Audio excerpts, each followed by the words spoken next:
రోజు కీర్తన చేస్తుంది.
Hare Krishna. So we are reading from Caitanya Charitamrta, Adi Lila Chapter 2, entitled Sri Chaitanya Mahaprabhu, the Supreme Personality of Godhead, from text 23 onwards.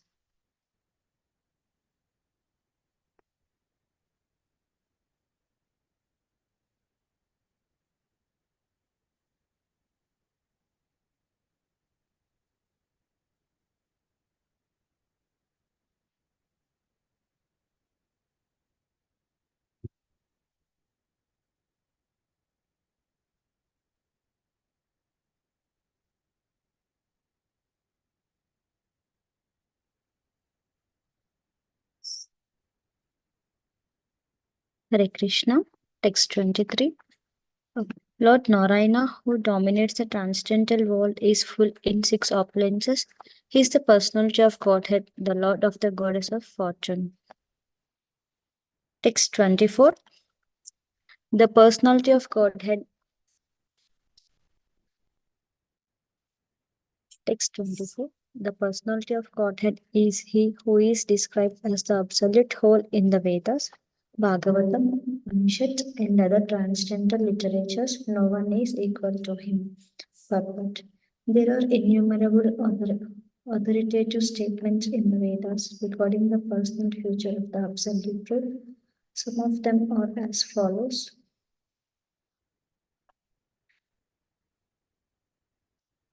From the RK Samhita, the personality of Godhead Vishnu is the absolute truth, whose lotus feet all the demigods are always eager to see. Like the sun god, he pervades everything by the rays of his energy. He appears impersonal to imperfect eyes. From the Narayana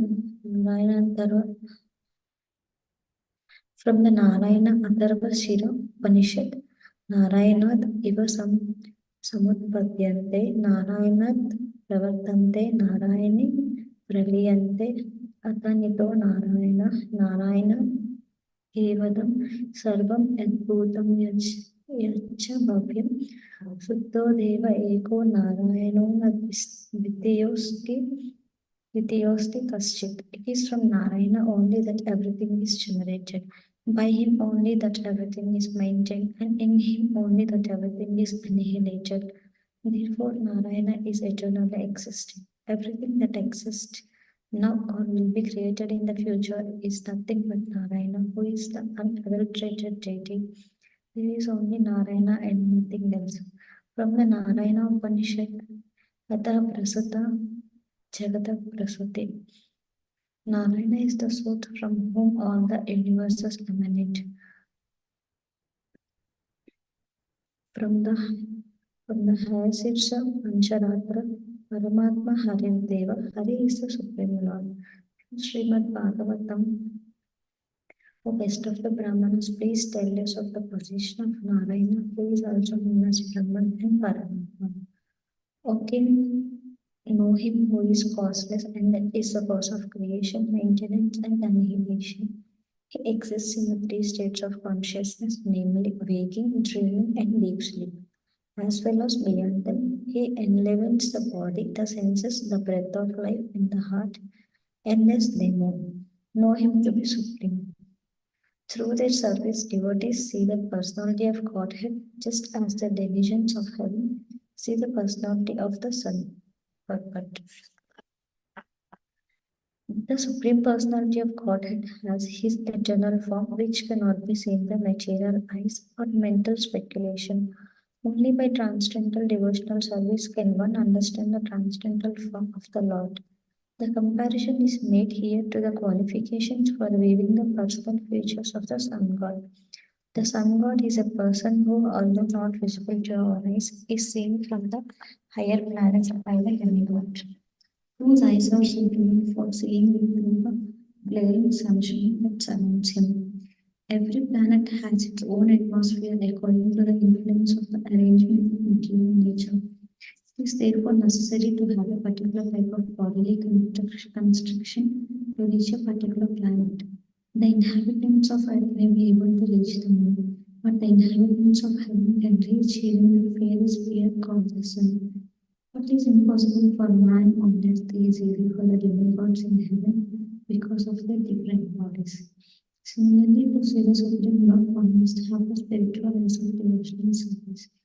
The personality of Godhead is unapproachable by those who are habituated to speculation about the absolute truth in terms of experimental scientific thought, without reference to the transcendental operation. The ascending approach to the absolute truth hints on the realization of impersonal being and the localistic Paramatma, but not the supreme transcendental personality. Text 26. Those who walk the paths of knowledge and yoga worship only Him, for it is Him they pursue as the impersonal being and localistic Paramatma. Perfect. Those who are fond of mental speculation or want to meditate in mystic yoga to find the absolute truth must approach the impersonal effulgence of the Lord in His partial representation respectively. Such persons cannot realize the eternal form of the Lord. Text 27. As one may understand the glories of the Lord through different modes of worship, as the example of the sun illustrates. Text 28. Narayana and Sri Krishna are the same personality of Godhead, but although they are identical, their bodily features are different. Text 29. This personality of Godhead, Sri Krishna has 2 hands and holds a flute, whereas the other Narayana has 4 hands with conch, wheel, mace, and lotus. But Narayana is identical to Sri Krishna. They are in fact the same person manifested differently, like a high court judge who is differently situated in his office and at home. As Narayana, the Lord is manifested with 4 hands, but as Krishna, he is manifested with 2 hands. Text 30. O Lords of Lords, you are the seer of all creation. You are indeed everyone's dearest life. Are you not therefore my mother Narayana, my father Narayana? Narayana refers to one who is in the water born from Narayana. And the Narayana is your plenary portion. All your plenary portions are transcendental. They are absolute and they are not creations of Maya. Perfect. This statement, which is from Srimad Bhagavatam, was confirmed by Lord Brahma in his prayers to Lord Krishna after the Lord had defeated him by displaying his mystic powers. Brahma had tried to test Lord Krishna to see if he were really the Supreme Personality of Godhead, playing as a Godhead boy. Brahma stole all the other boys and their cars from the pasturing grounds, but when he returned to the pasture, he saw that all the boys and girls were still there, for Lord Krishna had created them all again. When Brahma saw this mystic power of Lord Krishna's, he admitted defeat and offered prayers to the Lord, addressing him as the proprietor and seer of everything in the creation, and as the super soul who is within each and every living entity and is dear to all. The Lord Krishna is Narayana, the father of Brahma, because Lord Krishna's plenary expansion, Garbhodakasaya Vishnu, after placing himself on the Garbha ocean, created Brahma from his own body. Mahavishnu in the casual ocean and Kshirodaka Sai Vishnu, the Super Soul in everyone's heart, are also transcendental expansions of the Supreme Truth. Text 31. After Brahma had offended Krishna by stealing his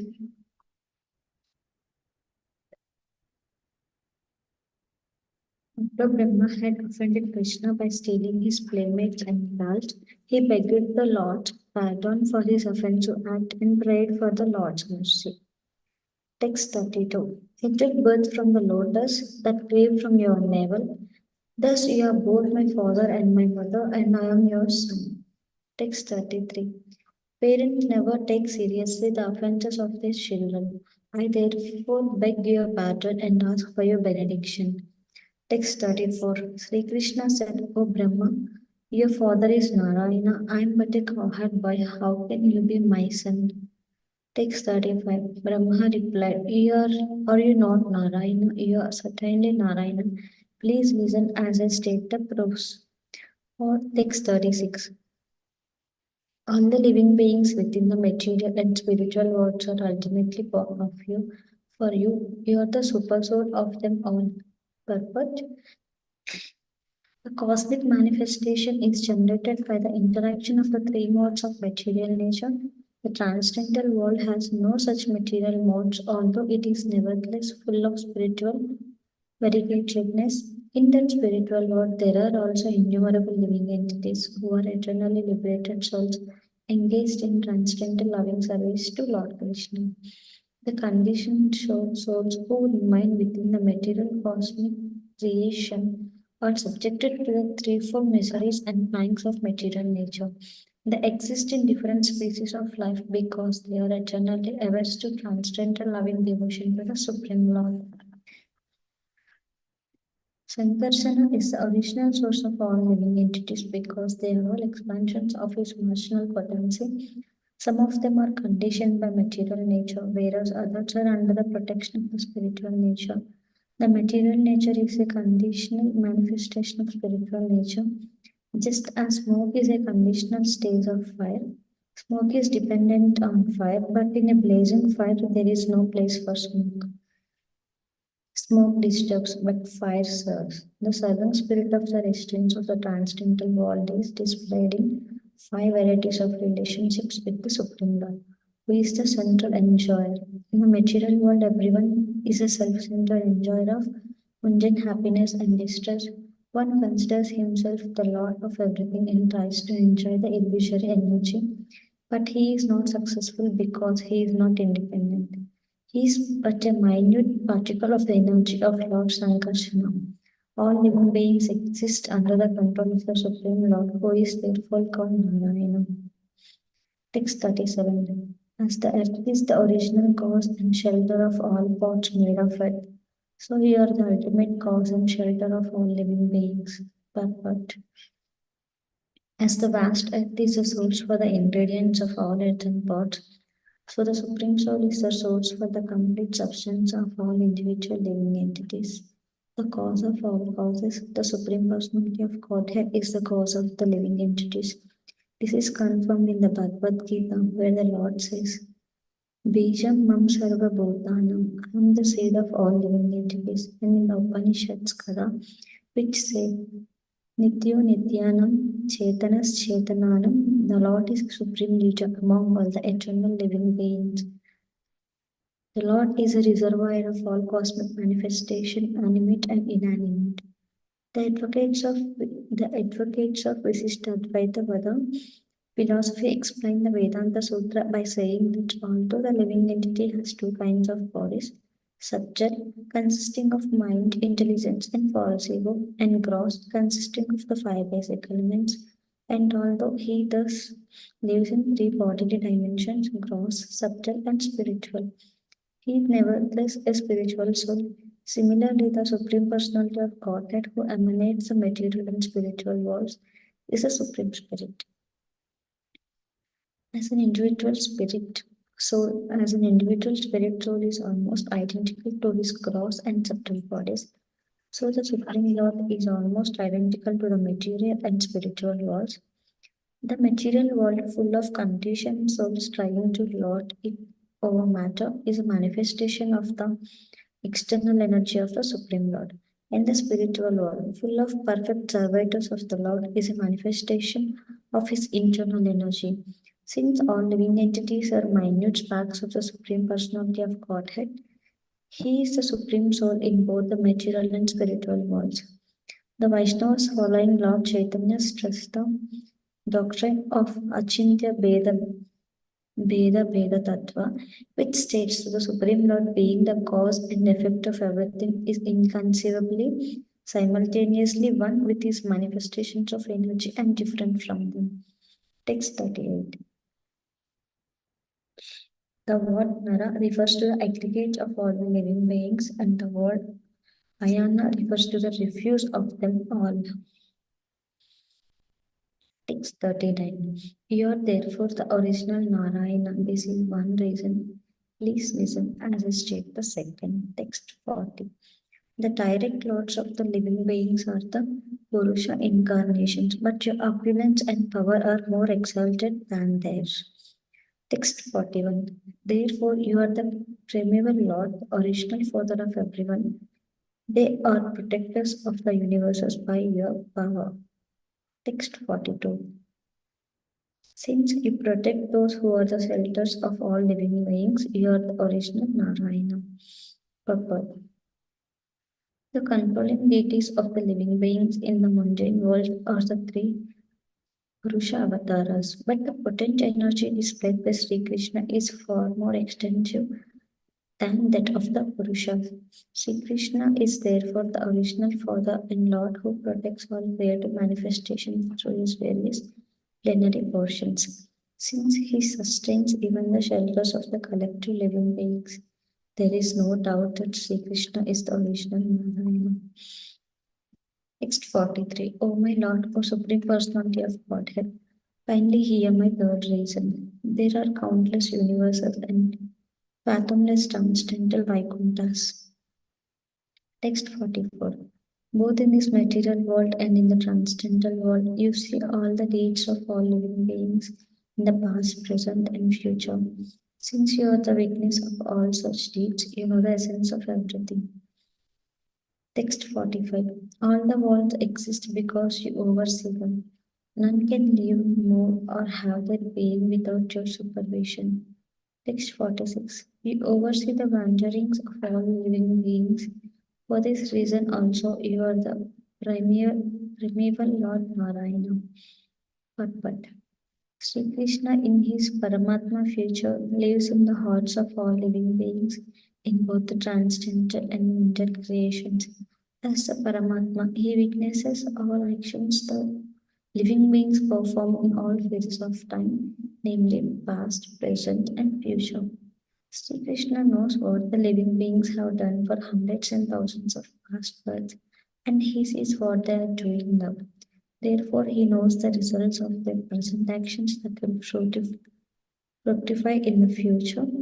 As stated in the Bhagavad Gita, the entire cosmic situation is created as soon as he glances over the material energy.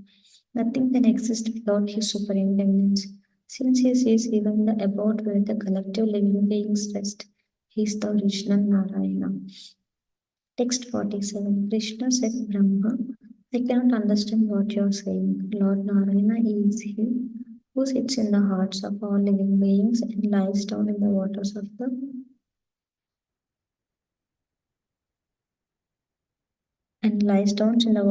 the Karana ocean.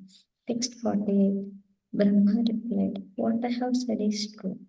The same Lord Narayana who lives on the waters and in the hearts of all living beings is such a plenary portion of you. Text 49. The Karanodakasaya, Garbhodakasaya, and Kshirodakasaya forms of Narayana all create in cooperation with the material energy. In this way, they are attached to Maya. Text 50. These three Vishnus lying in the water are the super soul of everything. The super soul of all the universes is known as the first Purusha. Text 51. Garbhodakasaya Vishnu is the super soul of the aggregate of living entities. And Kshirodaka Sai Vishnu is the super soul of each individual living being. 52. Superficially, we see that these Purushas have a relationship with Maya, but above them in the fourth dimension is Lord Krishna, who has no contact with the material energy. But the three Purushas, Karnodaka Sai Vishnu, Karpodaka Sai Vishnu, and Kshirodaka Sai Vishnu, all have a relationship with the material energy called Maya. Because through Maya they create the material cosmos. These three Purushas who live on the Karana, Garbha, and Kshira oceans, respectively, are the super souls of everything that way. Karnodaka Sai Vishnu is the super soul of the collective universes. Garbhodaka Sai Vishnu is the super soul of the collective living beings. And Kshirodaka Sai Vishnu is the super soul of all individual living entities.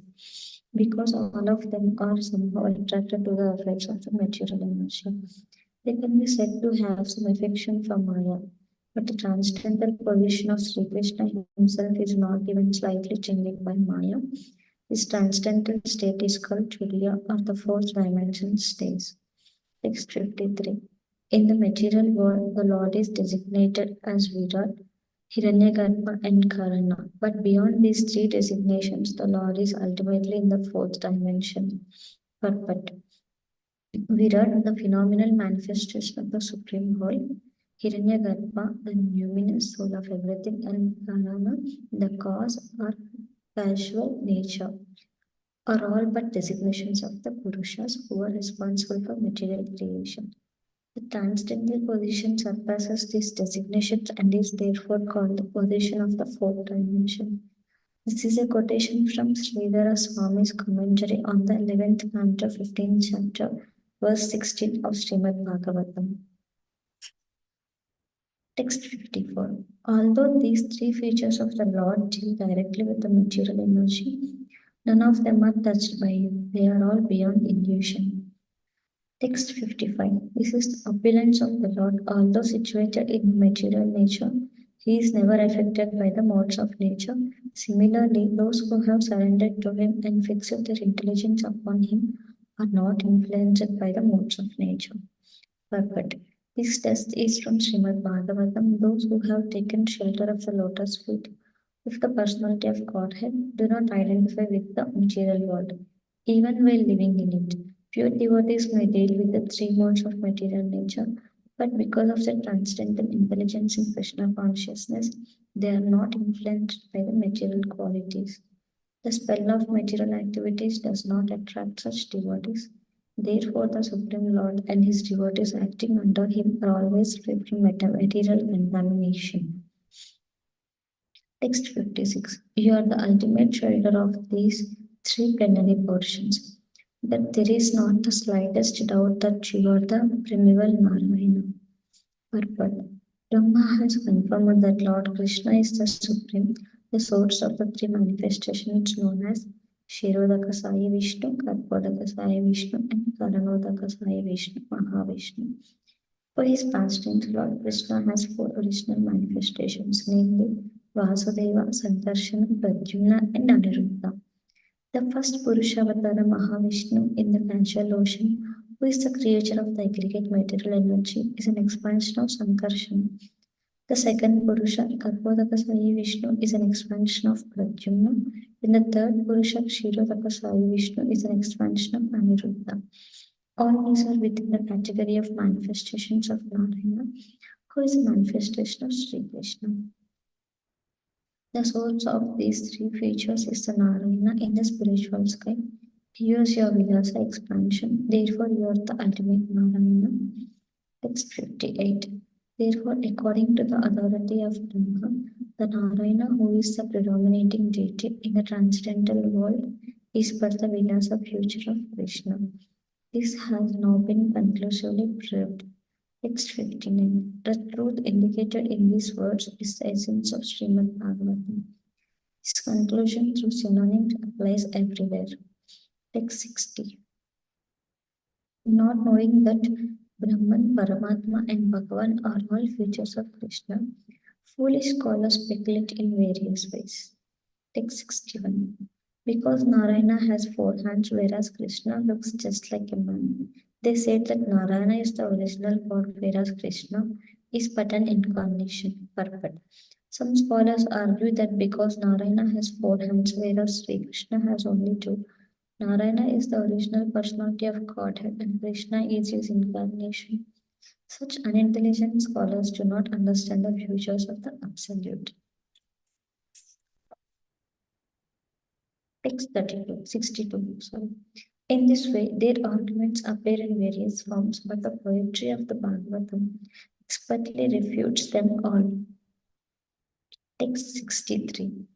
Learned transcendentalists who know the absolute truth say that it is non-dual knowledge and is called impersonal Brahman, the localized Paramatma and the personality of Godhead. Perfect. This text is from Srimad Bhagavatam. Text 64. My dear brothers, kindly listen to the explanation of this verse and consider its meaning. The one original entity is known in his 3 different futures. Text 65. Lord Krishna himself is the one in undivided absolute truth, the ultimate reality. He manifests himself in 3 futures as Brahman, Paramatma, and Bhagavan. Purport.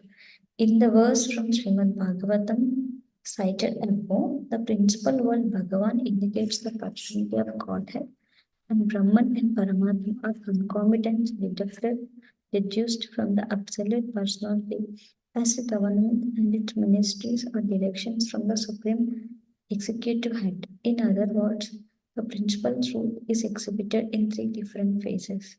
The absolute truth, the personality of Godhead Sri Krishna, is also known as Brahman and Paramatma, although all these futures are identical. Test 66. The import of this verse has stopped you from arguing. Now listen to another verse of Srimad Bhagavatam.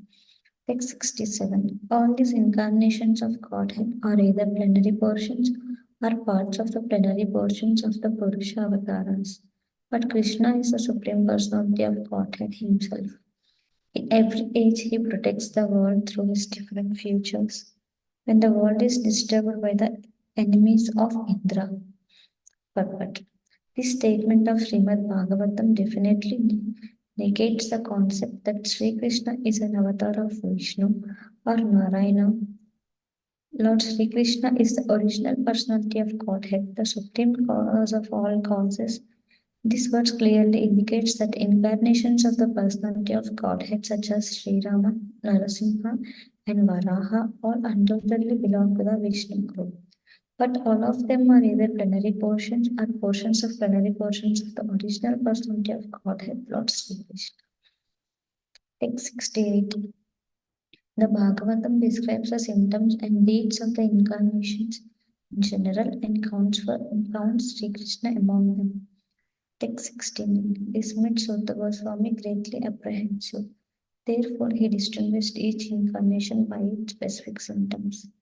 Text 70. All the incarnations of Godhead are plenary portions or parts of the plenary portions of the Purusha avatars, but the primeval Lord is Sri Krishna. He is the Supreme Personality of Godhead, the fountainhead of all incarnations.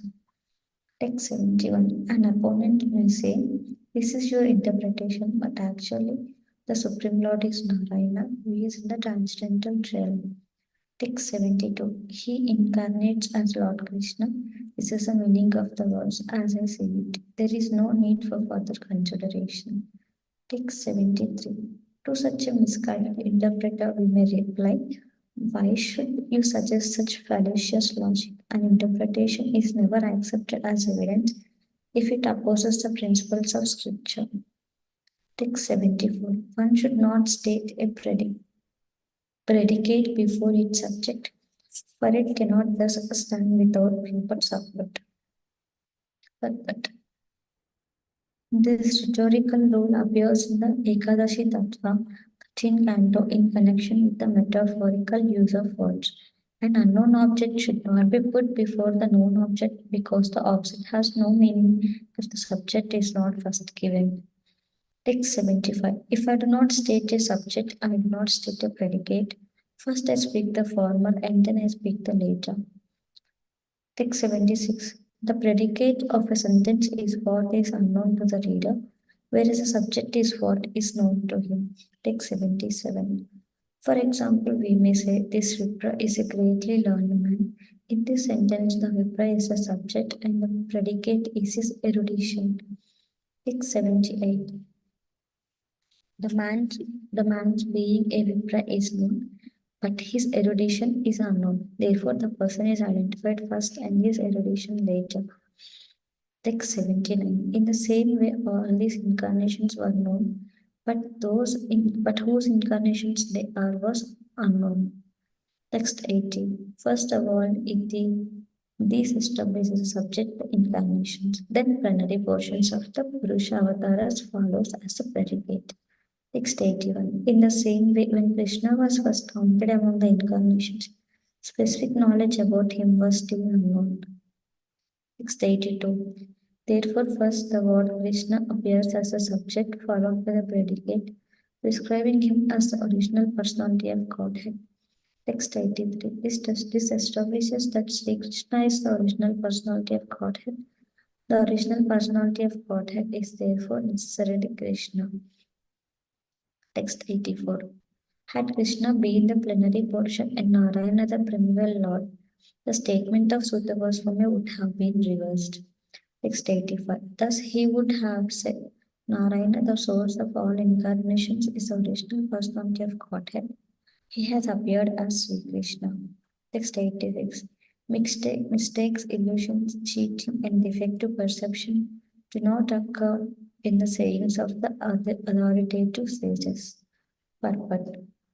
Srimad Bhagavatam has listed the avatars, the plenary expansions of the Purusha, and Lord Krishna appears among them. But the Bhagavatam further explains Lord Krishna's specific position as a supreme personality of Godhead. Since Lord Krishna is the original personality of Godhead, reason and argument establish that his position is always supreme. Had Krishna been a plenary expansion of Narayana, the original verse would have been differently composed. Indeed, its order would have been reversed. But there cannot be mistakes, illusion, cheating, or imperfect perception in the words of liberated sages. Therefore, there is no mistake in this statement that Lord Krishna is the Supreme Personality of Godhead. The Sanskrit statements of Srimad Bhagavatam are all transcendental sounds. Srila Vyasadeva revealed these statements after perfect realization, and therefore they are perfect for liberated sages like Vyasadeva. Never commit errors in their rhetorical arrangements unless one accepts this fact. There is no use in trying to obtain help from the revealed scriptures. Brahma refers to false knowledge or mistakes such as accepting a rope as a snake or an oyster shell as gold. Pramada refers to inattention or misunderstanding of reality, and Vipralipsa is a cheating propensity. Taranapatava refers to the imperfectness of the material senses. There are many examples of such imperfection. The eyes cannot see that which is very distant or very small. One cannot even see his own eyelid, which is the closest thing to the eye. And if one is disturbed by a disease like jaundice, he sees everything to be yellow. Similarly, the ears cannot hear distant sounds. Since the personality of Godhead and his plenary portions and self-realized devotees are all transcendentally situated, they cannot be misled by such deficiencies. Text 87. You say something contradictory and become angry when this is pointed out. Your explanation has the defect of a misplaced predicate. This is an unconsidered adjustment. Text 88. Only the personality of Godhead, the source of all other divinities, is eligible to be designated Swayam Bhagavan of the primeval Lord. Text 89. When from one candle many others are lit, I consider that one the original. Purport. The Brahma Samhita chapter 5 verse 46 states that the Vishnu Tattva or the principle of the absolute personality of Godhead is like a lamp because the expansions equal their origin in all respects. A burning lamp can light innumerable other lamps, and although they will not be inferior, still the lamp from which the others are lit must be considered the original. Similarly, the Supreme Personality of Godhead expands himself in the plenary forms of the Vishnu Tattva, and although they are equally powerful, the original powerful personality of Godhead is considered the source. This example also explains the appearance of qualitative incarnations like Lord Shiva and Lord Brahma. According to Srila Jiva Goswami, Sambostu Tamo Dhistantvat Achalamaya Sukshma Deepa Sikastanisya Atha Samyam. The Sambhutattva or the principle of Lord Shiva is like a lamp covered with carbon because of his being in charge of the mode of ignorance. The illumination from such a lamp is very minute. Therefore, the power of Lord Shiva cannot compare to that of the Vishnu principle. Text 90. Krishna in the same way is the cause of all causes and all incarnations.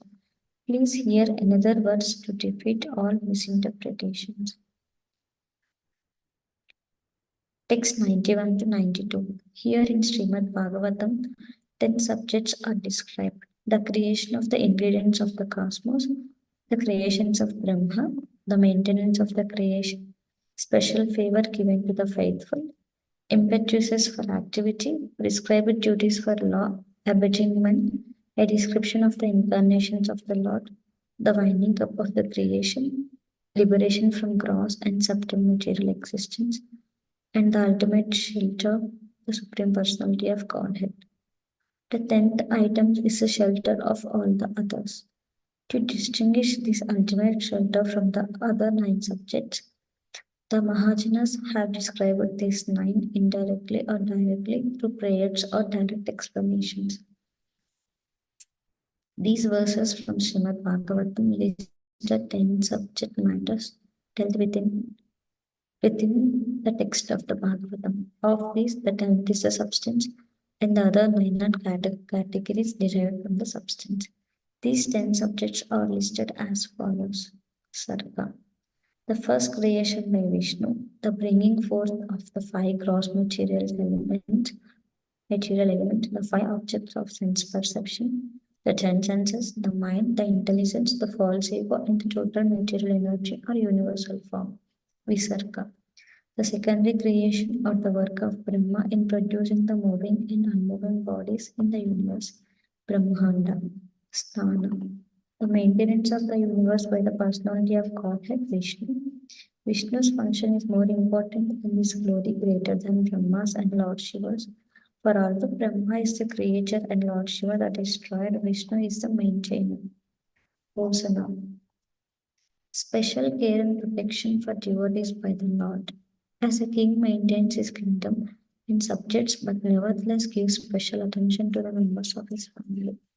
So the personality of Godhead gives special care to his devotees who are souls completely surrendered to him. But the urge for creation or initiative power, that is the cause of all inventions, according to the necessities of time, space, and objects.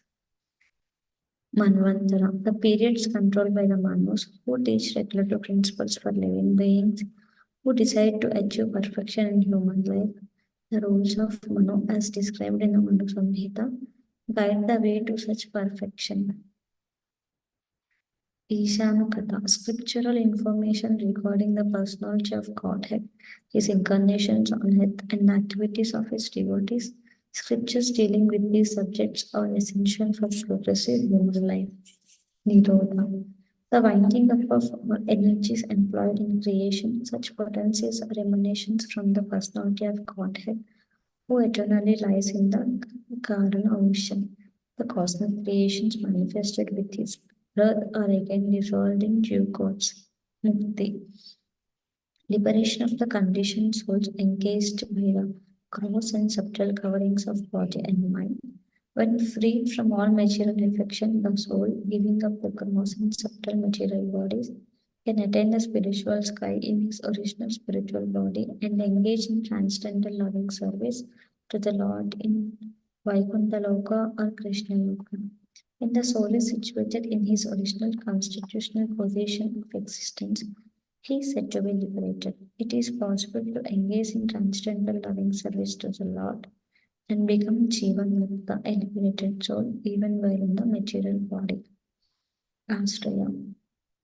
The transcendence, the summum bonum, from whom everything emanates, upon whom everything rests, and in whom everything nurtures after annihilation. He is the source and support of all. The Ashraya is also called the Supreme Brahman. As in the Vedanta Sutra, Srimad Bhagavatam especially describes this Supreme Brahman as the Ashraya. Sri Krishna is this Ashraya, and therefore the greatest necessity of life is to study the science of Krishna. Srimad Bhagavatam accepts Sri Krishna as the shelter of all manifestations because Lord Krishna, the Supreme Personality of Godhead, is the ultimate source of everything, the supreme goal of all. Two different principles are to be considered herein, namely Ashraya, the object providing shelter, and Ashrita, the dependence requiring shelter. The Ashrita exists under the original principle, the Ashraya. The first 9 categories described in the first 9 cantos of Srimad Bhagavatam, from creation to liberation, including the Purushavataras, the incarnations, the marginal energy or living entities, and the eternal energy or material world, are all Ashrita. The prayers of Srimad Bhagavatam, however, aim for the Ashraya Tattva, the Supreme Personality of Godhead, Sri Krishna. The great souls expert in describing Srimad Bhagavatam have very diligently delineated the other 9 categories, sometimes by direct narration and sometimes by indirect narration, such as stories. The real purpose of doing this is to know perfectly the absolute transcendence, Sri Krishna, for the entire creation, both material and spiritual, rests on the body of Sri Krishna. Text 93. To know distinctly the ultimate shelter of everything that be, I have described the other 9 categories. The cause for the appearance of this 9 is rightly called their shelter. Text 94. The personality of Godhead Sri Krishna is the shelter and abode of everything. All the universes rest in his body. Text 95. The 10th canto of Srimad Bhagavatam reveals the 10th object, the Supreme Personality of Godhead, who is the shelter of all surrendered souls. He is known as Sri Krishna, and he is the ultimate source of all the universes. Let me offer my obeisances unto him. But this quotation comes from Sridhara Swami's commentary on the first verse of the 10th canto, chapter 1 of Srimad Bhagavatam. Text 96. One who knows the real future of Sri Krishna and his 3 different energies cannot remain ignorant about him. Purport. Srila Shiva Goswami states in his Bhagavad Sandarbha that by his potencies which act in natural sequences beyond the scope of the speculative human mind, the supreme transcendence summum bonum eternally and simultaneously existing 4 transcendental futures. His personality, his impersonal effulgence, particles of his potency, the living beings, and the principal cause of all causes, the Supreme Whole is compared to the sun, which also exists in 4 futures, namely the personality of the sun god, the glare of his glowing spear, the sunrays inside the sun, planet, and the sun's reflections in many other objects. The ambition to corroborate the existence of the transcendental absolute truth by limited conjectural endeavors cannot be fulfilled because he is beyond the scope of our limited speculative minds. In an honest search for truth, we must admit that his powers are inconceivable to our tiny brains. The exploration of space has demanded the work of the greatest scientists of the world. Yet there are countless problems regarding even fundamental knowledge of the material creation that bewilder scientists who confront them. Such material knowledge is far removed from the spiritual nature, and therefore the acts and arrangements of the absolute truth are beyond all doubts inconceivable. The primary potencies of the absolute truth are mentioned to be 3: internal, external, and marginal. By the acts of his internal potency, the personality of Godhead in his original form exhibits the spiritual cosmic manifestations known as the Vaikuntha Lokas, which exist eternally, even after the destruction of the material cosmic manifestation. By his marginal potency, the Lord expands himself as living beings who are part of him, just as the sun distributes its rays in all directions. By his eternal potency, the Lord manifests the material creation, just as the sun with its rays creates fog. The material creation is but a perverse reflection of the eternal Vaikuntha nature. These three energies of the absolute truth are also described in the Vishnu Purana, where it is said that the living being is equal in quality to the internal potency, whereas the eternal potency is indirectly controlled by the chief cause of all causes, Maya. The illusory energy misleads a living being as fog misleads a pedestrian by blocking off the light of the sun. Although the potency of Maya is inferior in quality to the marginal potency, which consists of the living beings who are part and parcel of the Lord, it nevertheless has a power to control the living beings, just as fog can block the actions of certain portion of the sun's rays, although it cannot cover the sun. The living beings covered by the illusory energy evolve in different species of life, with bodies ranging from that of an insignificant and to that of Brahma, the constructor of the cosmos. The Pradhana, the chief cause of all causes, in the impersonal vision, is none other than the Supreme Lord, whom one can see face to face in the internal potency. He takes the material, all pervasive form by his inconceivable power. Although all three potencies, namely internal, external, and marginal, are essentially one in the ultimate issue, they are different in action, like electric energy, which can produce both cold and heat under different conditions.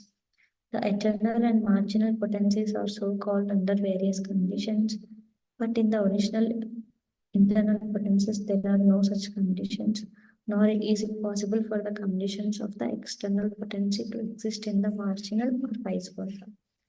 One who is able to understand the intricacies of all these energies of the Supreme Lord can no longer remain an empiric impersonalist under the influence of a poor fund of knowledge. Text 97. The personality of Godhead Sri Krishna enjoys himself in six primary expansions. His two manifestations are Prabhava and Vaibhava. Purport. Now the author of Sri Chaitanya Charitamrta turns to a description of the personality of Godhead Krishna in his innumerable expansions. The Lord primarily expands himself in two categories, namely Prabhava and Vaibhava. The Prabhava forms are fully potent like Sri Krishna, and the Vaibhava forms are partially potent. The Prabhava forms are manifested in relation with potencies, but the Vaibhava forms are manifested in relation with excellences. The potent Prabhava manifestations are also of two varieties, temporary and eternal.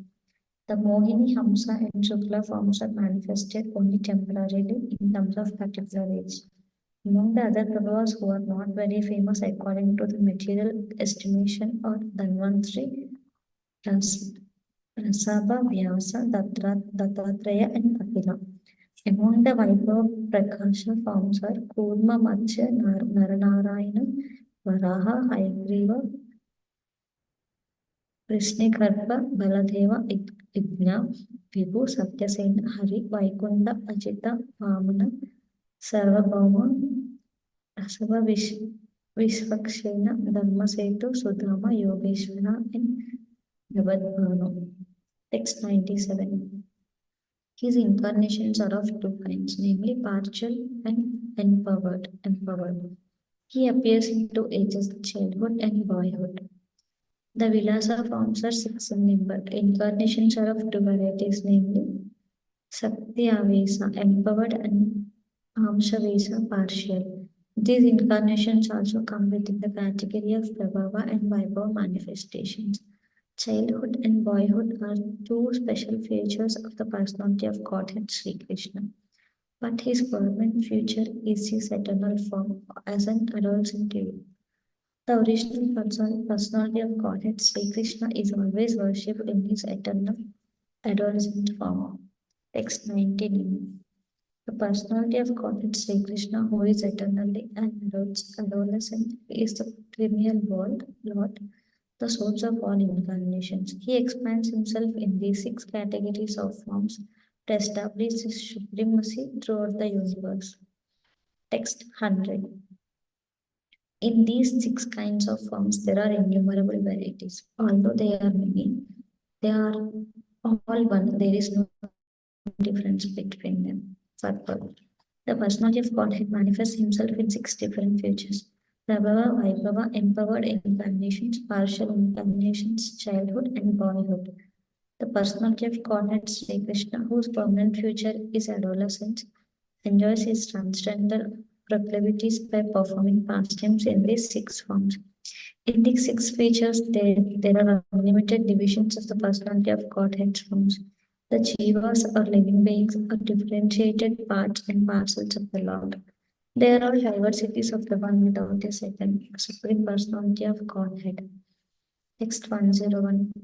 That's Chit Shakti, who is also called Swarupa Shakti or Antaranga Shakti, displays many varied manifestations. It sustains the kingdom of God and its paraphernalia. Text 102. The external energy called Maya Shakti is the cause of innumerable universes with varied material potencies. Text 103. The marginal potency, which is between these two, consists of the numberless living beings.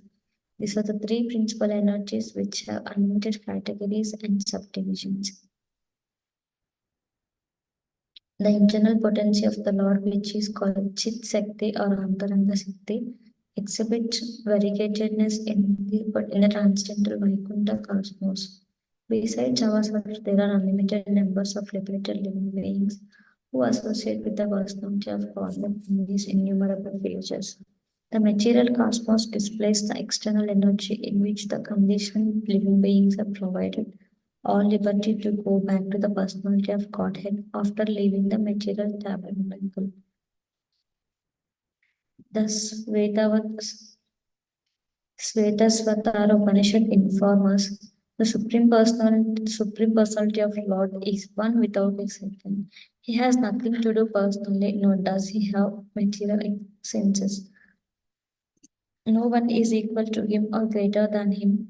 He has unlimited variegated potencies of different names, which exist within him as autonomous attributes and provide him full knowledge, power, and pastimes. Text 104. These are the principal manifestations and expansions of the personality of Godhead and his 3 energies. They are all emanations from Sri Krishna, the transcendence. They have their existence in him. Text 105. Although the 3 Purushas are the shelters of all the universes, Lord Krishna is the original source of the Purushas. Text 106.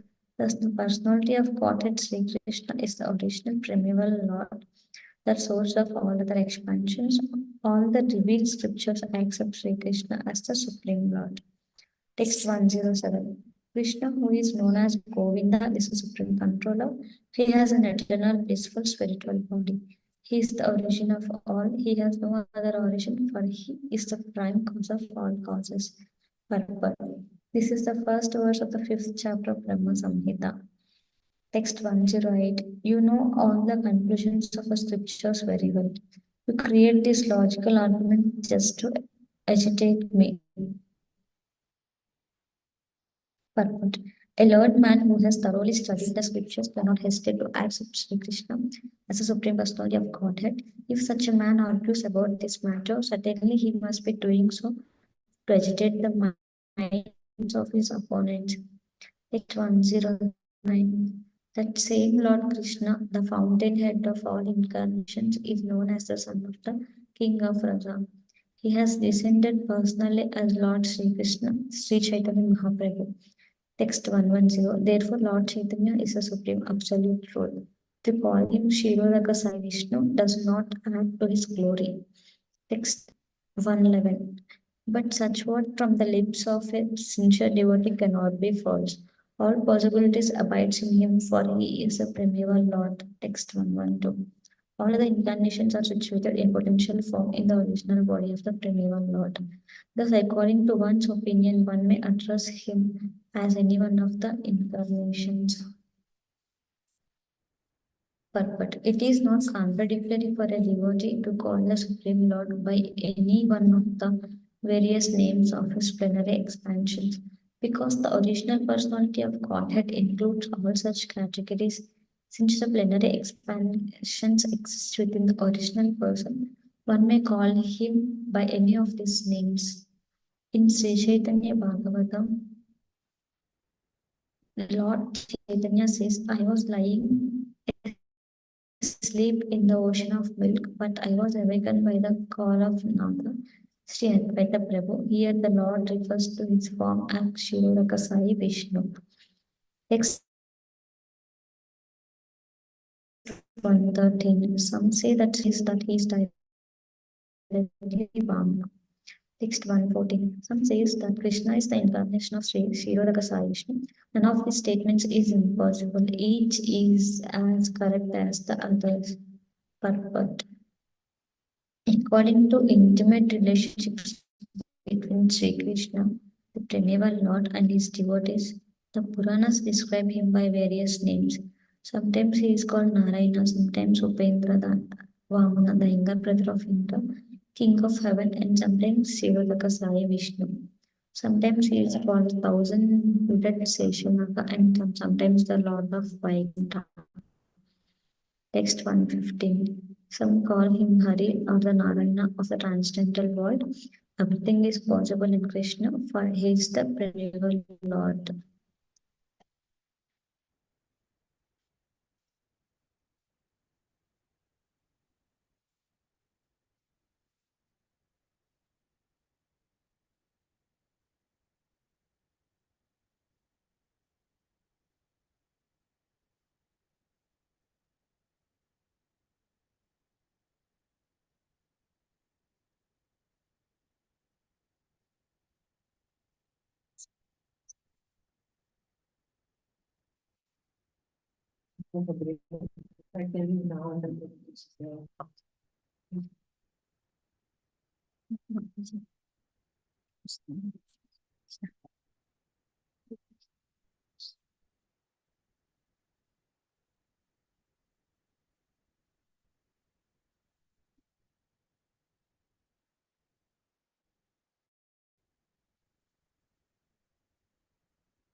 Text 116. I offer my obeisances unto the feet of all who hear or read this discourse. Kindly bear with attention of the conclusion of all these statements. Purport. Prostrating himself at the feet of his readers, the author of Sri Caitanya Caritamrta entreats them in all the humility to hear with rapt attention these conclusive arguments regarding the absolute truth. One should not fail to hear such arguments, for only by such knowledge can one perfectly know Krishna. Text 117. A sincere student should not neglect the discussion of such conclusions, considering them controversial, for such discussions strengthen the mind. Thus one's mind becomes attached to Sri Krishna. Purport. There are many students who, in spite of reading the Bhagavad Gita, misunderstand Krishna because of imperfect knowledge and conclude him to be an ordinary historical personality. This one must not do. One should be particularly careful to understand the truth about Krishna. If because of laziness one does not come to know Krishna conclusively, one will be misguided about the cult of devotion, like those who declare themselves advanced devotees and imitate the transcendental symptoms sometimes observed in liberal souls. Although the use of thoughts and argument is most suitable process for inducing an uninitiated person to become a devotee, neophytes in devotional service must always alertly understand Krishna through the vision of revealed scriptures. The bona fide devotees and the spiritual master. Unless one hears about Sri Krishna from such authorities, one cannot make advancement in devotion to Sri Krishna. The revealed scriptures mention 9 means of attaining devotional service, of which the first and foremost is hearing from authority. The seed of devotion cannot sprout unless watered by the process of hearing and chanting. One should submissively receive the transcendental messages from spiritually advanced sources and chant the very same messages for one's own benefit as well as the benefit of one's audience.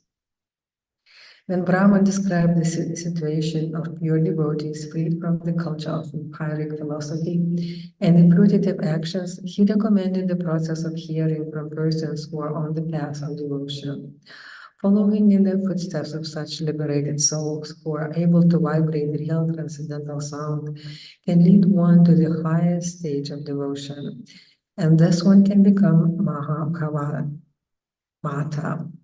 From the teachings of Lord Caitanya Mahaprabhu and to Sanatana Goswami, we learn Shastra Yuktiya Sunipuna Drda Shraddha Yantra Utama Adhikari Se Taraye Sami Shara. A person who is expert in understanding the conclusions of the revealed scriptures and who fully surrenders to the cause of the Lord is actually able to deliver others from the clutches of material existence. Srila Rupa Goswami in his Upadishamta advises that to make rapid advancement in the cult of devotional service, one should be very active and should persevere in executing the duties specified in the revealed scriptures and confirmed by the spiritual master. Accepting the path of liberated souls and the association of pure devotees enriches such activities.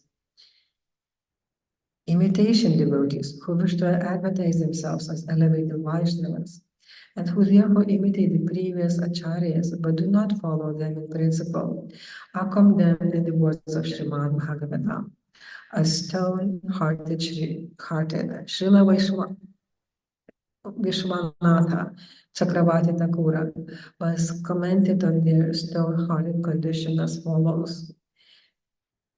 Bahir Ashrupulakayo Satorapi Yad Dirkayam Navikriyata Tad Asmasaram Iti Kanishta Hadikaram Enam Ivashrupulakani Matve the Asma Sara Fradamatya Nindaisa. Those who shed tears by practice, but those whose hearts have not changed, are to be known as stone-hearted devotees of the lowest grade. Their imitation crying, induced by artificial practice, is always condemned. The desired change of heart referred to above is visible in the reluctance to do anything not congenial to the devotional way. To create such change of heart, conclusive discussion about Sri Krishna and his potencies is absolutely necessary. False devotees may think that simply shedding tears will lead one to transcendental plane, even if one had not had an actual change of heart. But such a practice is useless if there is no transcendental realization. False devotees lacking in the conclusion of transcendental knowledge think that artificially shedding tears will deliver them. Similarly, other false devotees think that studying books of the previous acharyas is unadvisable, like studying dry empiric philosophies. But Srila Jiva Goswami, following the previous acharyas, has inculcated the conclusions of the scriptures in the six theses called Sandarbhas. False devotees who have very little knowledge of such conclusions fail to achieve pure devotion for want of zeal in accepting the favorable directions for devotional service given by self-realized devotees. Such false devotees are like impersonalists who also consider devotional service no better than ordinary fruitive action. Text 118. By such conclusive studies, I know the glories of Lord Chaitanya. Only by knowing these glories can one become strong and fixed in attachment to him. Purport. One can know the glories of Chaitanya Mahaprabhu only by reaching in knowledge a conclusive decision about Sri Krishna, strengthened by bona fide study of the conclusions of the Acharyas. Text 118, translation. Just to enunciate the glories of Sri Chaitanya Mahaprabhu, I have tried to describe the glories of Sri Krishna in detail. Text 120, translation. The conclusion is that Lord Chaitanya is the Supreme Personality of Godhead, Krishna, the son of King of Raja. Text 121, translation. Praying at the lotus feet of Sri Rupa and Sri Raghunatha, always desiring their mercy. Krishna Dasa, narrate Sri Chaitanya Charitamrta, following in their footsteps. Purport.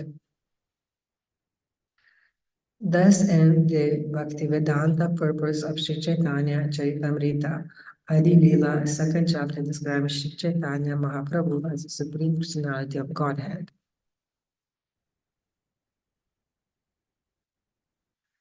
The external reasons, chapter 3, the external reasons for appearance of Sri Chaitanya Mahaprabhu.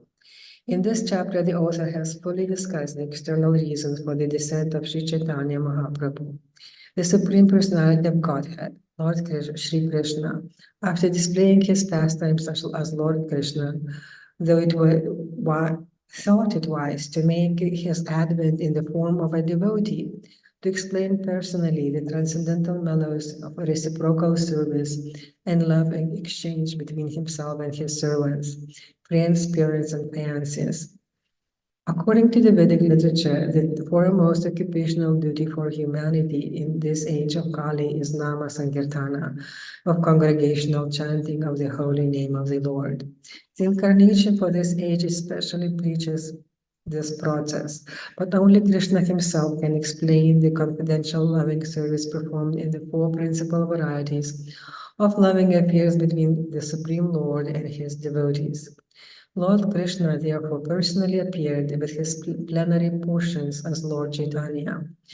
As stated in this chapter, it was for this purpose that Lord Krishna appeared personally in Navadvipa in the form of Sri Krishna Chaitanya Mahaprabhu. Krishnadasa Kaviraya has herein presented much authentic evidence from Srimad Bhagavatam and other scriptures to substantiate the identity of Lord Chaitanya with Sri Krishna himself. He has described boldly symptoms in Lord Chaitanya that are visible only in the person of the Supreme Lord, and he has proved that Lord Chaitanya appeared with his personal associates, Sri Nityananda, Advaita, Gadadara, Srivasa, and other devotees, to preach the special significance of chanting Hare Krishna. The appearance of Lord Chaitanya is both significant and confidential. He can be appreciated only by pure devotees and only through the process of devotional service. The Lord tried to conceal his identity as the Supreme Personality of Godhead by representing himself as a devotee, but his pure devotees could recognize him by his special features.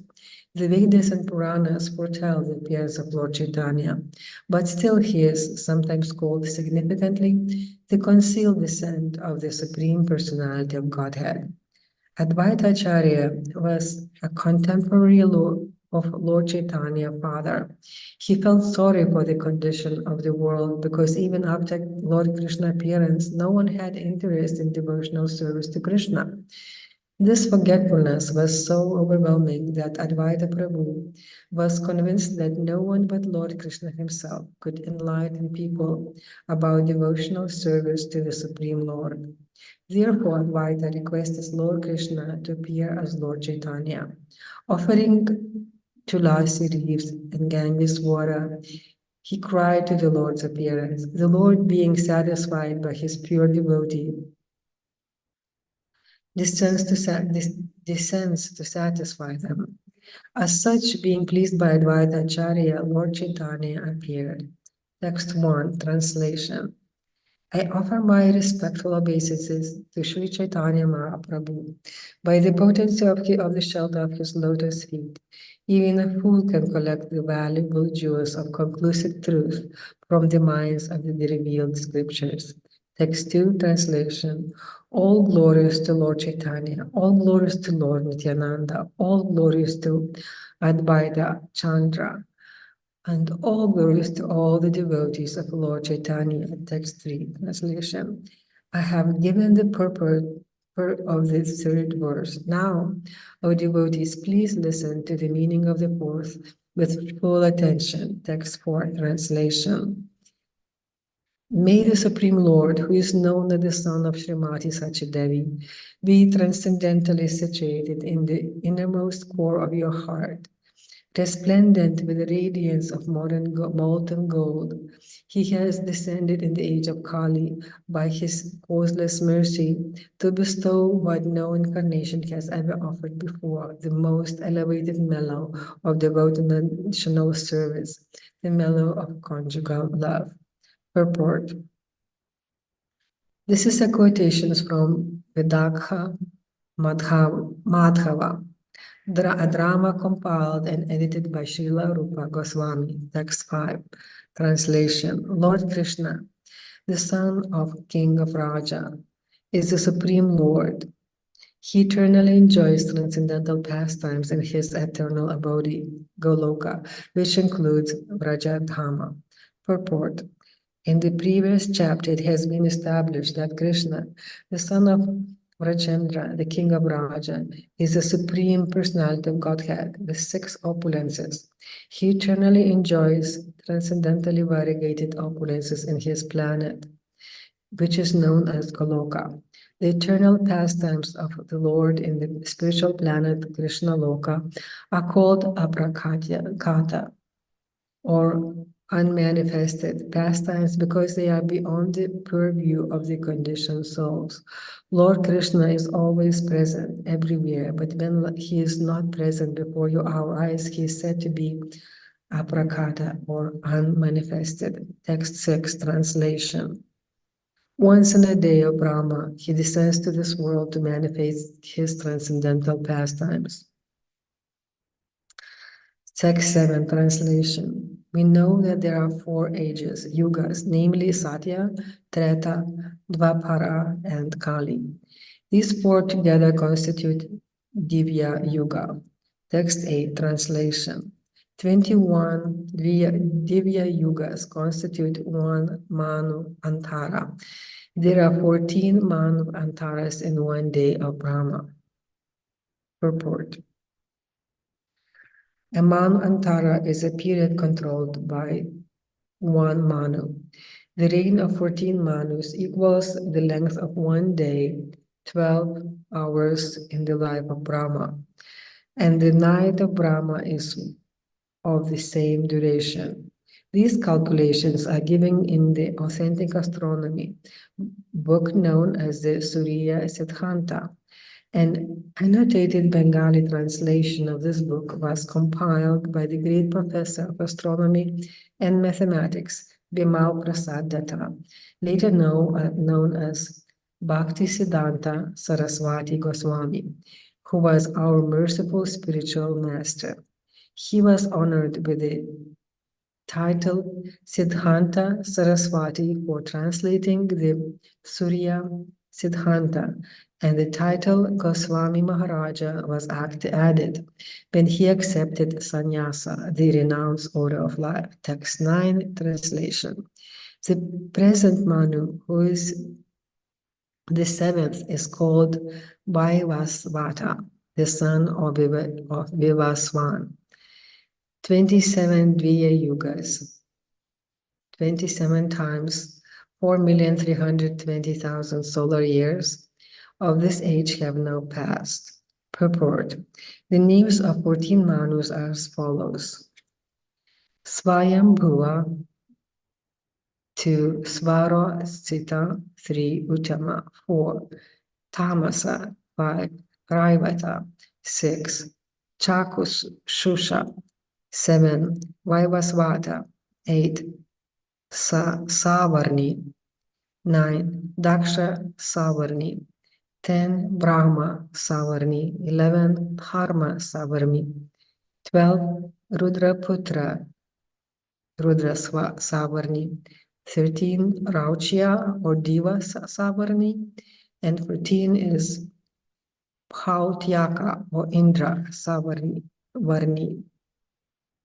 Text 10 translation. And at the end of Dvapara Yuga of the 28th Dviya Yuga, Lord Krishna appears on earth with the full paraphernalia of his eternal Vraja Dhamma. Purport. Now is the term of Vaivasvata Manu, during which Lord Caitanya appears. First, Lord Krishna appears at the close of the Dvapara Yuga of the 28th Divya Yuga, and then the Lord Caitanya appears in the Kali Yuga at the same Divya Yuga. Lord Krishna and Lord Caitanya appear once in each day of Brahma, or once in 14 Manvantaras, each of 71 Divya Yugas in duration. From the beginning of Brahma's day of 4,320,000, oh my goodness, 4,320,000,000 years, 6 Manus appear and disappear before Lord Krishna appears. Thus, 1,975,320,000 years of the day of Brahma elapse before the appearance of Lord Krishna. This is an astronomical calculation according to solar years. Text 11, translation. Servitude, dasya, friendship, sakya, parental affection, vatsalaya, and conjugal love, Shringara, are the 4 transcendental mellows, rasas. By the devotees who cherish these 4 mellows, Lord Krishna is subdued. Purport. Dasya, Sakya, Vatsaya, Vatsalaya, Vatsalya, and Shringara are the transcendental modes of loving service to the Lord. Shantarasa, or the neutral stage, is not mentioned in this verse because although in Shantarasa one considers the absolute truth, the sublime, great, one does not go beyond that conception. Shantarasa is a very grand idea for materialistic philosophers, but just idealistic appreciation is only the beginning. It is the lowest among the relationships in the spiritual world. Shantarasa is not giving much importance because as soon as there is a slight understanding between the knower and the known, active, loving, transcendental reciprocations and exchanges begin. Dasya rasa is the basic relationship between Krishna and his devotees. Therefore, this verse considers Dasya the first stage of transcendental devotional service. Text 12, translation. Absorbed in such transcendental love, Lord Shri Krishna enjoys in Vraja with his devoted servants, friends, parents, and conjugal lovers. Purport. The descent of Shri Krishna, the absolute personality of Godhead, is very purposeful. In the Bhagavad Gita, it is said that one who knows the truth about Shri Krishna's descent and his various activities is at once liberated and does not have to fall again to this existence of birth and death after he leaves his present material body. In other words, one who factually understands Krishna makes his life perfect. Imperfect life is realized in material existence in 5 different relationships we share with everyone within material world: neutrality, servitorship, friendship, parental love, and amorous love between husband and wife or lover and beloved. These 5 enjoyable relationships within the material world are perverted reflections of relationship with the absolute personality of Godhead in the transcendental nature. That absolute personality, Sri Krishna, descends to revive the 5 eternally existing relationships. Thus, he manifests his transcendental pastimes in Raja, so that people may be attracted into that sphere of activities and leave aside their imitation relationships with the mundane. Then, after fully exhibiting all such activities, the Lord disappears. Text 13 translation. Lord Krishna enjoys his transcendental pastimes as long as he wishes, and then he disappears. After disappearing, however, he thinks thus. Text 14 translation. For a long time I have not bestowed unalloyed loving service to me upon the inhabitants of the world. Without such loving attachments, the existence of material world is useless. Purport. The Lord seldom awards the pure transcendental love, but without such pure love of God, freed from putative activities and empiric speculation, one cannot attain perfection in life. Text 15, translation. Everywhere in the world, people worship me according to the scriptural injunctions.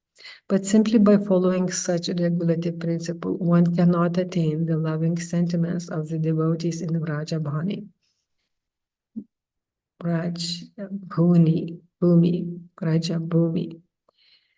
Text 16 translation. Knowing my opulences, the whole world looks upon me with awe and veneration, but devotion made feeble by such reverence does not attract me. Purport. After his appearance, Lord Krishna thought that he had not distributed the transcendental personal dealings with his devotees in Dasya, Sakya, Vatsalya, and Madhurya. One may understand the science of Supreme Personality of Godhead from the Vedic literatures, and thus become a devotee of the Lord and worship him with the regulative principle described in the scriptures. But one will not know in this way how Krishna is served by the residents of Vrajabhumi. One cannot understand the dealings of the Lord in Vrindavana simply by executing the ritualistic regulative principles mentioned in the scriptures. By following scriptural injunctions, one may enhance his appreciation for the glories of the Lord, but there is no chance for one to enter into personal dealings with him. Giving too much attention to understand the exalted glories of the Lord reduces the chance of one's entering into personal loving affairs with the Lord. To teach the principle of such loving dealings, the Lord decided to appear as Lord Caitanya. Text 17. Translation. By performing such a regulated devotional service in awe and veneration, one may go to Vaikuntha and attain the 4 kinds of liberation. Text 18. Translation. These liberations are Sarshti, achieving the opulences equal to those of the Lord; Sarupya, having a form of the same as the Lord; Samipya, living as a personal associate of the Lord; and Salokya, living on a Vaikuntha planet. Devotees never accept Sayuya, however, since that is oneness with Brahman. Purport. Those engaged in devotional service, according to ritualistic principles mentioned in the scriptures, attain these different kinds of liberation. But although such devotees can attain Sarvati, Sarupya, Samipya, and Salokya, they are not concerned with these liberations, for such devotees are satisfied only in rendering transcendental loving service to the Lord. The fifth kind of liberations, Sayuya, is never accepted even by devotees who perform only ritualistic worship. To attain Sayuya, or merging into Brahman effulgence of the Supreme Personality of Godhead, is the aspiration of the impersonalist. A devotee never cares for Sayuya liberation. Text 19, translation. I shall personally inaugurate the religion of the age, Nama Sankirtana, the congregational chanting of the holy name. I shall make the world dance in ecstasy, realizing the four mellows of loving devotional service. Text 20, translation. I shall accept the role of a devotee and I shall teach devotional service by practicing it myself. Purport. When one associates with a pure devotee, he becomes so elevated that he does not aspire even for Sashti, Sarupya, Samipya, or Salokya, because he feels that such liberation is kind of sense gratification. Pure devotees do not ask anything from the Lord for their personal benefit. Even if offered personal benefits, pure devotees do not accept them, because their only desire is to satisfy the Supreme Personality of Godhead by transcendental loving service. No one but the Lord Himself can teach this highest form of devotional service. Therefore, when the Lord took the place of the incarnation of Kali Yuga to spread the glories of chanting Hare Krishna, the system of worship recommended in this age, he also distributed the process of devotional service performed on the platform of transcendental spontaneous love. To teach the highest principles in spiritual life, the Lord Himself appeared as a devotee in the form of Lord Caitanya. Text 21, translation. Unless one practices devotional service himself, he cannot teach it to others. This conclusion is indeed confirmed throughout the Gita in Bhagavatam. Text 22, translation. Whenever and wherever there is a decline in religious practice, O descendant of Bharata, and a predominant rise of irreligion, at that time I descend myself. Text 23, translation. To deliver the pious and to annihilate the miscreants, as well as to reestablish the principle of religion, I myself appear millennium after millennium. Purport. Text 22 and 23 were spoken by Lord Krishna in Bhagavad Gita. Text 24 and 25, which follow, are also to be found in Bhagavad Gita. Text 24. Translation. I did not know the proper principles of religion. All these worlds would fall into ruin. If I did not know the proper principles of religion, all these worlds would fall into ruin. I would be the cause of unwanted population and would spoil all the living beings. Text 25, translation. Whatever actions a great man performs, common people follow, and whatever standards he sets by exemplary acts, all the world pursues. Text 26, translation. My plenary portion can establish the principles of religion for each age. No one but me, however, can bestow the kind of loving service performed by the residents of Raja. Text 27, translation. There may be many, all auspicious incarnations for the personality of Godhead. But who other than Lord Sri Krishna can bestow love of God upon the surrendered souls? Purport. The quotation from the writings of Bilvan Mangala Thakura is found in Laghu Bhagavatamrita. Text 28, translation. Therefore, in the company of my devotees, I shall appear on earth and perform various colorful pastimes. Text 29, translations.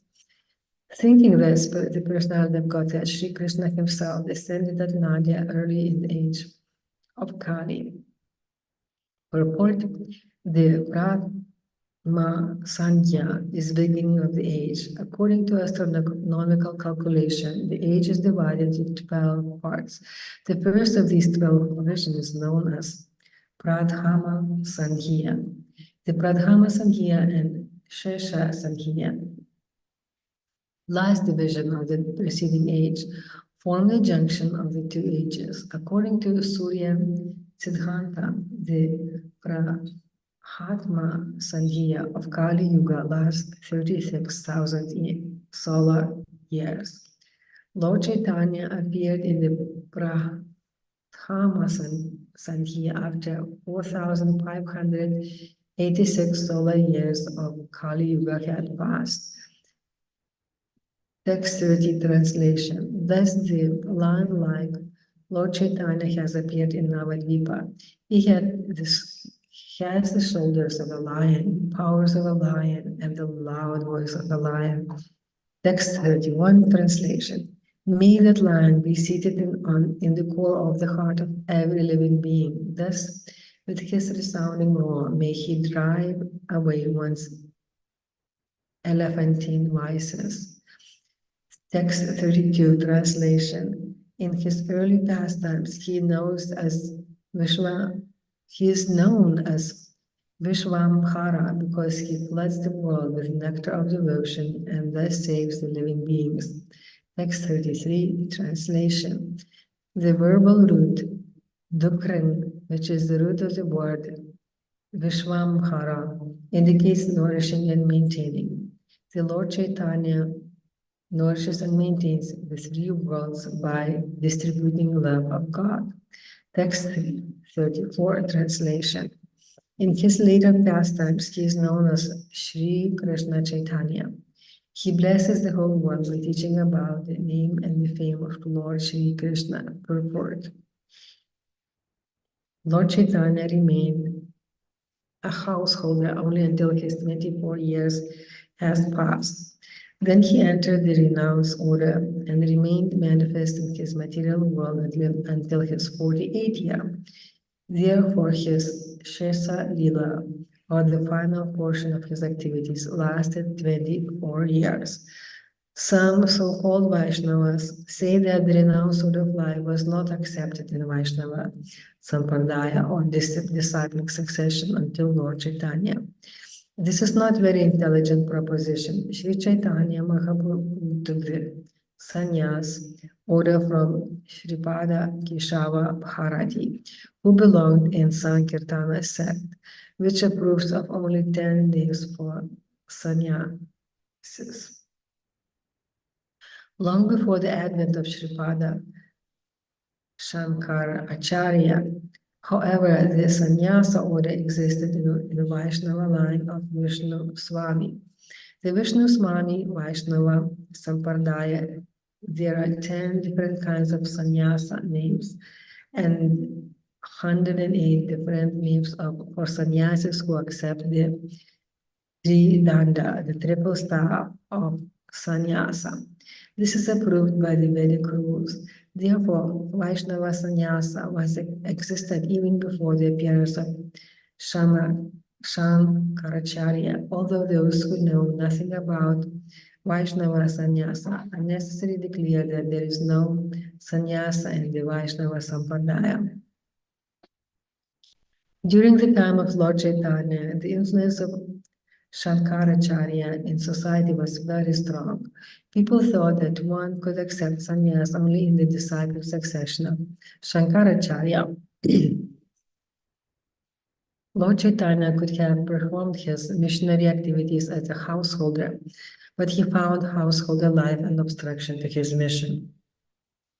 Therefore, he decided to accept the renounced order sannyas. Since his acceptance of sannyas was also designed to attract public attention. Lord Chaitanya, not wishing to disturb the social convention, took the renounced order of life from a sannyasi in the disciple succession of Shankaracharya, although sannyasa was also sanctioned in the Vaishnava Sampradaya. In the Shankara Sampradaya, there are 10 different names awarded as sannyasis.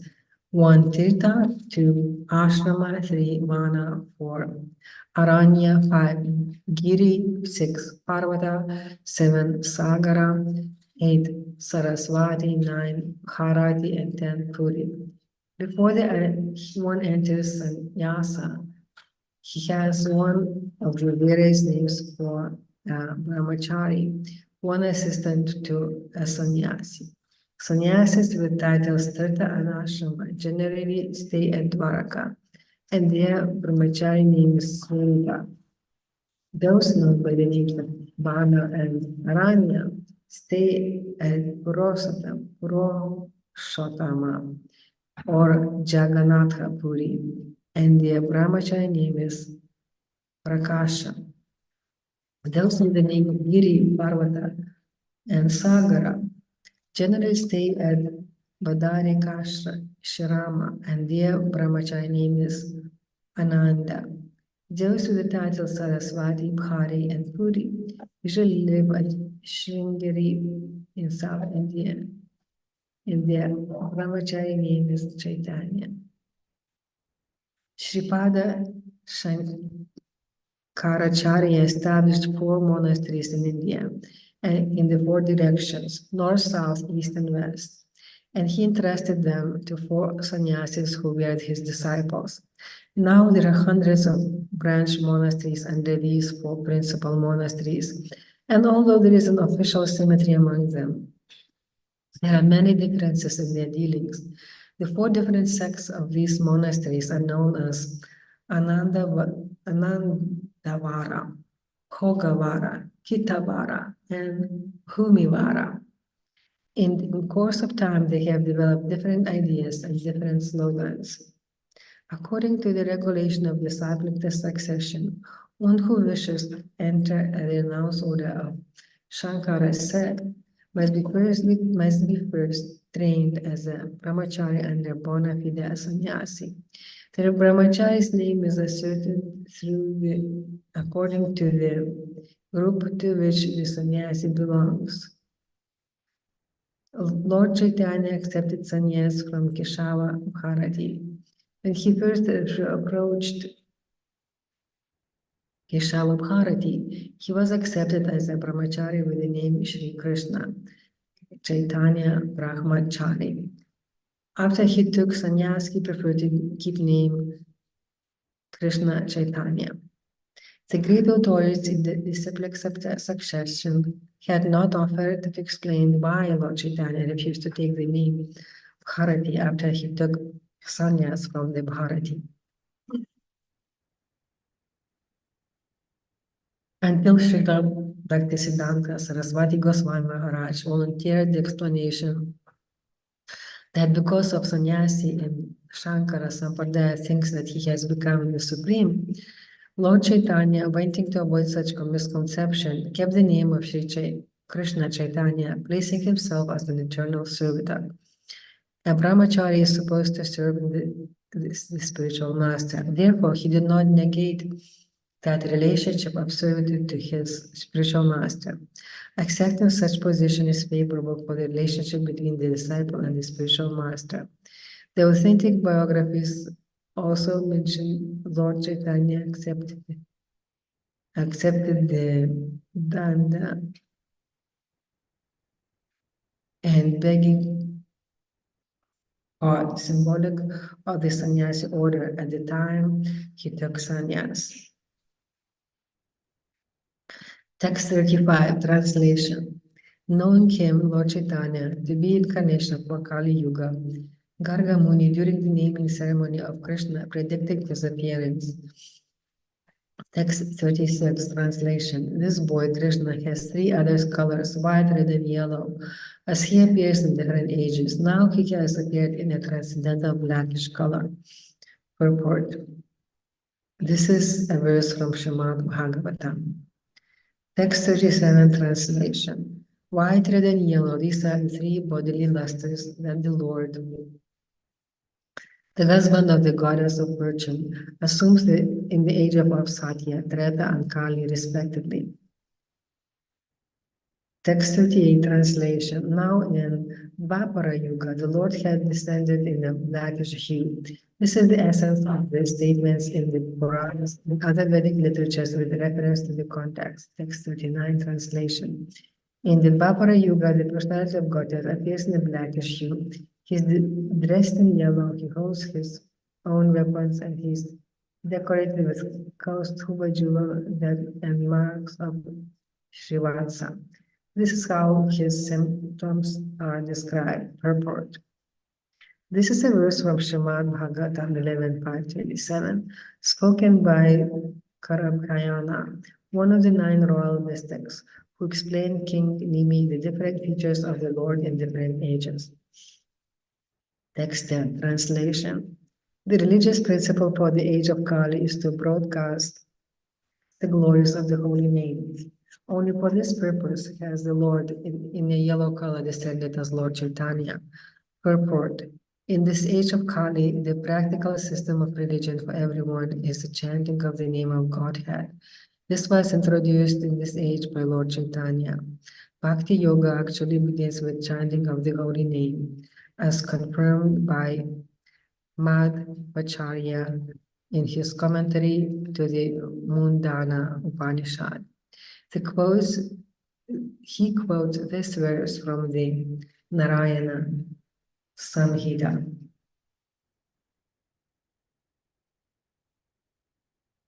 Dvaparkyar Yanai Vishnu Pancharatais tu Kevala Kalau tu Nama Matrena Puyate Bhagavan Hari. In the Dvapara Yuga, people should worship Lord Vishnu only by regulated principles of the Narada Pancharatha and in such authorized and other authorized books. In the age of Kali, however, people should simply chant the holy names of the Supreme Personality of Godhead.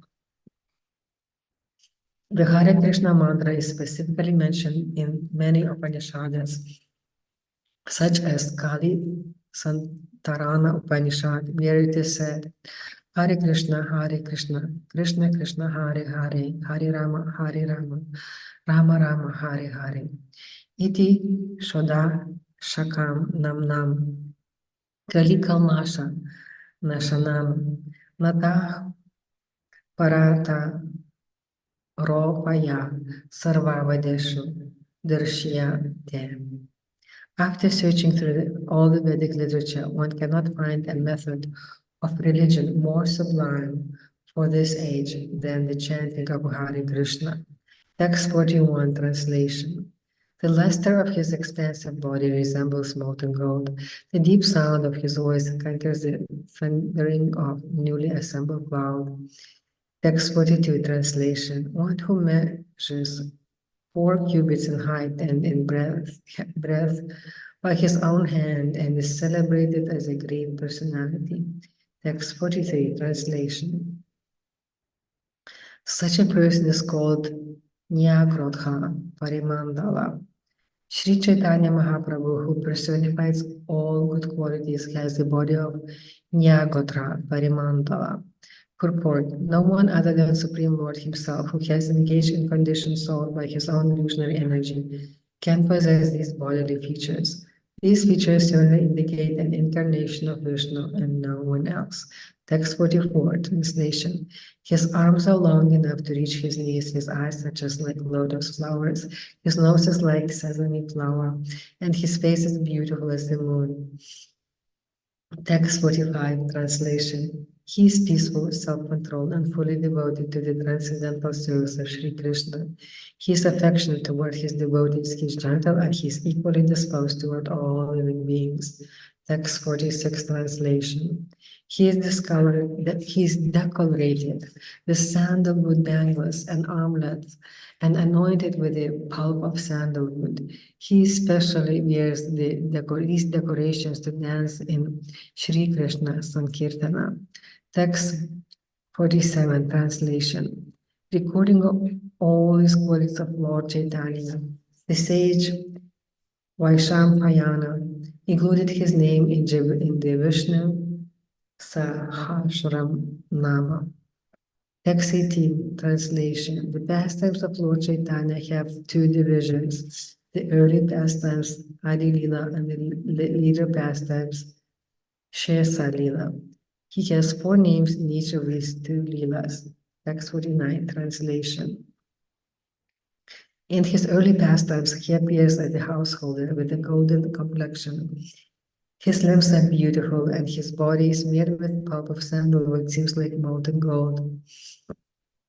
In his later pastimes, he accepts the sannyas order, and he is equiposed and peaceful. He is the highest abode of peace and devotion, for he silences the impersonalist non-devotees. Purport. This is a verse from Mahabharata, Dana Dharma, Vishnu Sahasra Nama Stotra. In this commentary of the Vishnu Sahasra Nama, called Namartha Sutta, Srila Baladeva Vidyabhusana, commenting upon this verse, asserts that Lord Chaitanya is the Supreme Personality of Godhead, according to the evidence of the Upanishads. He explains that Suvarna Varna means a golden complexion. He also quotes the Vedic injunction Yada Pashyati Rukma Varnam Karta Ram Isha Purusham Brahma Yonim Mundaka Upanishads 313. Rukma Varnam Kartam Isham refers to the Supreme Personality of Godhead as having a complexion of the color of molten gold.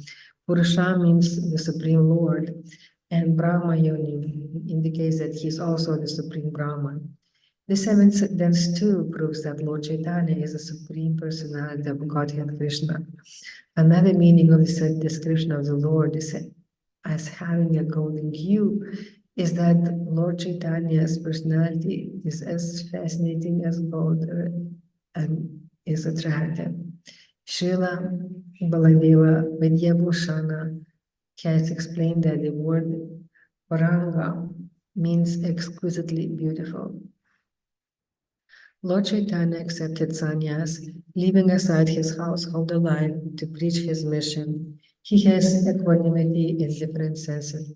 First, he describes the confidential truth of the personality of Godhead, and second, he satisfies everyone by knowledge and attachment to Krishna. He is peaceful because he renounces all topics not related to the service of Krishna. Srila Baladeva Vidyabhusana has explained that the word Nishtha indicates his being rigidly fixed in chanting the holy name of Sri Krishna. Lord Chaitanya subdued all disturbing opponents of devotional service, especially the monists who are actually averse to personal feature of Supreme Lord.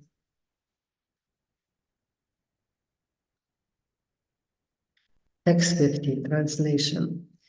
In Srimad Bhagavatam, it is repeatedly and clearly said that the essence of religion in the age of Kali is the chanting of the holy name of Krishna.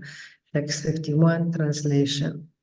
O King, in this way people in Dvapara Yuga worship the Lord of the universe. In Kali Yuga, they also worship the Supreme Personality of Godhead by the regulations of the revealed scriptures.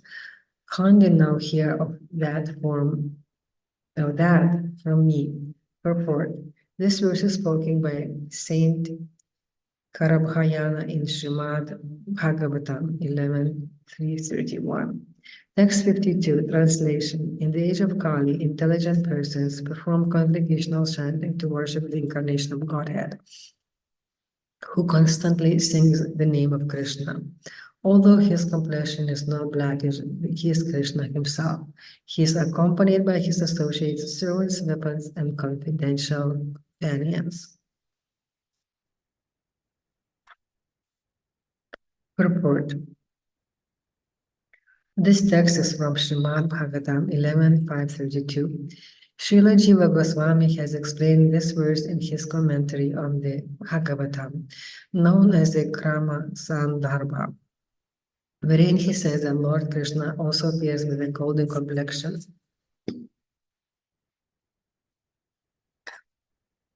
That golden Krishna is Lord Caitanya, who is worshipped by intelligent men in this age.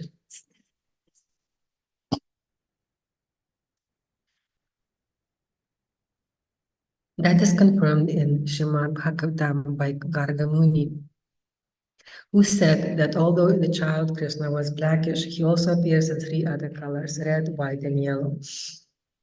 He exhibited his white and red complexions in the Satya and Treta ages respectively. He did not exhibit the remaining color yellow gold until he appeared as Lord Chaitanya, who is known as Gaura Hari. Srila Jiva Goswami explains that Krishna Varna means Sri Krishna Chaitanya. Krishna Varna and Krishna Chaitanya are equivalent. The name Krishna appears in both Lord Krishna and Lord Chaitanya Krishna. Lord Shri Krishna Chaitanya mahaprabhu is the Supreme Personality of Godhead, but he always engages in describing Krishna and thus enjoys transcendental bliss by chanting and remembering his name and form. Lord Krishna himself appears as Lord Chaitanya to preach the highest gospel. Lord Chaitanya always chants the holy name of Krishna and describes it also. And because he is Krishna himself, whoever meets him will automatically chant the holy name of Krishna and later describe it to others. He injects one with transcendental Krishna consciousness, which merges the chanter in transcendental bliss. In all respects, therefore, he appears before everyone as Krishna, either by personality or by sound. Simply by seeing Lord Chaitanya, one at once remembers Lord Krishna. One may therefore accept him as Vishnu Tattva. In other words, Lord Chaitanya is Lord Krishna himself. Sangopangastra Prasadam further indicates that Lord Chaitanya is Lord Krishna. His body is always decorated with ornaments of sandalwood and with sandalwood paste. By his super excellent beauty, he subdues all the people of the age. In other descents, the Lord sometimes used weapons to defeat the demoniac, but in this age, the Lord subdues them with his all-attractive figure as Caitanya Mahaprabhu. Srila Jiva Goswami explained that his beauty is his astra, a weapon to subdue the demons because he is all attractive. It is to be understood that all demigods live with him as his companions. His acts were uncommon and his associates were wonderful. When he propagated the Sankirtana movement, he attracted many great scholars and acharyas, especially in Bengal and Orissa. Lord Chaitanya is always accompanied by his best associates like Lord Nityananda, Advaita, Karidhara, and Srivasa. Srila Jiva Goswami cites a verse from the Vedic literature which says that there is no necessity of performing sacrificial demonstrations or ceremonial functions. He comments that instead of engaging in such external pompous exhibitions, all people, regardless of caste, color, and creed, can assemble together and chant Hare Krishna to worship Lord Chaitanya. Krishna Varnam Shakrasham Shnam indicates that prominence should be given to the name of Krishna. Lord Chaitanya taught Krishna consciousness and chanted the name of Krishna. Therefore, to worship Lord Chaitanya, everyone should together chant Mahamantra Hare Krishna, Krishna Krishna, Hare Hare, Hare Rama, Rama Rama, Hare Hare. To propagate worship in churches, temples, and mosques is not possible because people have not interest in that. But anywhere and everywhere, people can chant Hare Krishna. Thus, worshipping Lord Chaitanya, they can perform the highest activity and fulfill the highest religious purpose of satisfying the Supreme Lord. Srila Sarvabhauma Bhattacharya, a famous disciple of Lord Chaitanya, said, the principle of transcendental devotional service having been lost, Sri Krishna Chaitanya has appeared in order to deliver again the process of devotion. He is so kind and that he is distributing love of Krishna. Everyone should be attracted more and more to his lotus feet, as humming bees are attracted to the lotus flower. Text 53, translation. My dear brothers, please hear all these glories of Lord Chaitanya. This verse clearly summarizes his activities and characteristics. Text 54, translation. The two syllables Krishna are always in his mouth, or he constantly describes Krishna with great pleasure. Text 55, translation. There are two meanings of the word Krishna Varna. Indeed, nothing else but Krishna issues them from his mouth. Text 56, translation. If someone tries to describe him as being a blackish complexion, the next adjective, Tvisha Akrishana, immediately restricts him. Text 57, translation. His complexion is certainly not blackish. Indeed, his not being blackish indicates that his complexion is yellow. Text 58, translation. By performing the sacrifice of congregational chanting of the holy name, learned scholars in the age of Kali worship Lord Krishna, who is now non-blackish because of great upsurge of the feelings of Srimati Radharani. He is the only worshipable deity for the Paramahamsas, who have attained the highest stage of the fourth order, sannyas. May that Supreme Personality of Godhead, Lord Chaitanya, show us his great causeless mercy. Purport. This verse of Vidya Shri Chaitanya Staka, one from Stava Mala of Srila Rupa Goswami, text 59, translation. One can vividly see his glowing complexion of molten gold, which dispels the darkness of ignorance. Text 60, translation. The sinful life of the living beings results from ignorance. To destroy that ignorance, he has brought various weapons, such as plenary associates, his devotees, and his holy name. Text 61, translation. The greatest ignorance consists of activities, whether religious or irreligious, that are opposed to devotional service. They are all to be known as sins, kalmasha.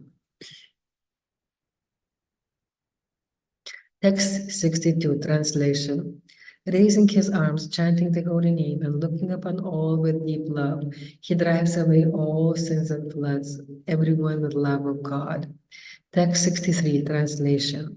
May the Supreme Personality of Godhead, in the form of Lord Sri Chaitanya, bestows his causeless mercy upon us. His smiling glance at once drives away all the bereavements of the world, and these very words illumine the auspicious creepers of devotion by expanding their leaves. Taking shelter of his lotus feet invokes transcendental love of God at once. Purport. This verse is Vidya Shri Chanyashtaka 8 from Stava Mala of Sri Rupa Goswami. Text 64, translation. Anyone who looks upon his beautiful body or beautiful face becomes freed from all sins and obtains the wealth of love of Godhead. Text 65, translation. In other incarnation, the Lord descended with the armies of Nepal, but in this incarnation, his soldiers are his plenary parts and associates. Text 66, translation. Lord Sri Caitanya Mahaprabhu is always the most worshipable deity of the demigods, including Lord Shiva and Lord Brahma, who come in the garb of ordinary men, bearing love for him. He instructs his own pure devotional service to his own devotees. Will he again be object of my vision? Purport. The verse is Pradhama Sri Caitanya Ashtaka, one from Stava Mala of Srila Rupa Goswami, text 67 translation. His plenary parts and associates perform the work of weapons as their own specific duties. Please hear from me another meaning of the word Anga. Text 68 translation. According to the evidence of revealed scriptures, the bodily limb Anga is also called a part Amsha, and a part of a limb is called partial part Upanga. Text 69 translation. O Lord of Lords, you are the seer of all creation. You are indeed everyone's dearest love. Are you not, therefore, my Father, Narayana? Narayana refers to those whose abode is in the water, born from Nara. Garbha, Daka, Shari, Vishnu, and that Narayana is our plenary portion. All our plenary portions are transcendental. They are absolute and are not creations of Maya. Purport. This text was spoken to Lord Krishna by Brahma in Srimad Bhagavatam 10:14-14. Text 70 translation. The manifestations of Narayana who predominates in everyone's heart, as well as the Narayana who lives in the waters, Karana, Garbha, and Kshira, is your plenary portion. You are therefore the original Narayana. Text 71 translation. The word Anga indeed refers to plenary portions. Such manifestations should never be considered products of material nature, for they are all transcendental, full of knowledge and full of bliss. Purport. In the material world, if a fragment is taken from original object, the original object is reduced by removal of that fragment. But the Supreme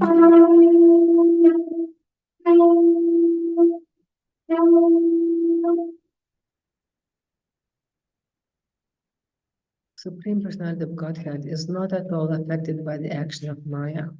The Ishopanishad says, Om Purnam Ada Purnam Idam Purnat Purnam Udasyate Purnahasya Purnam Adaya Purnam Uvavam Shyate.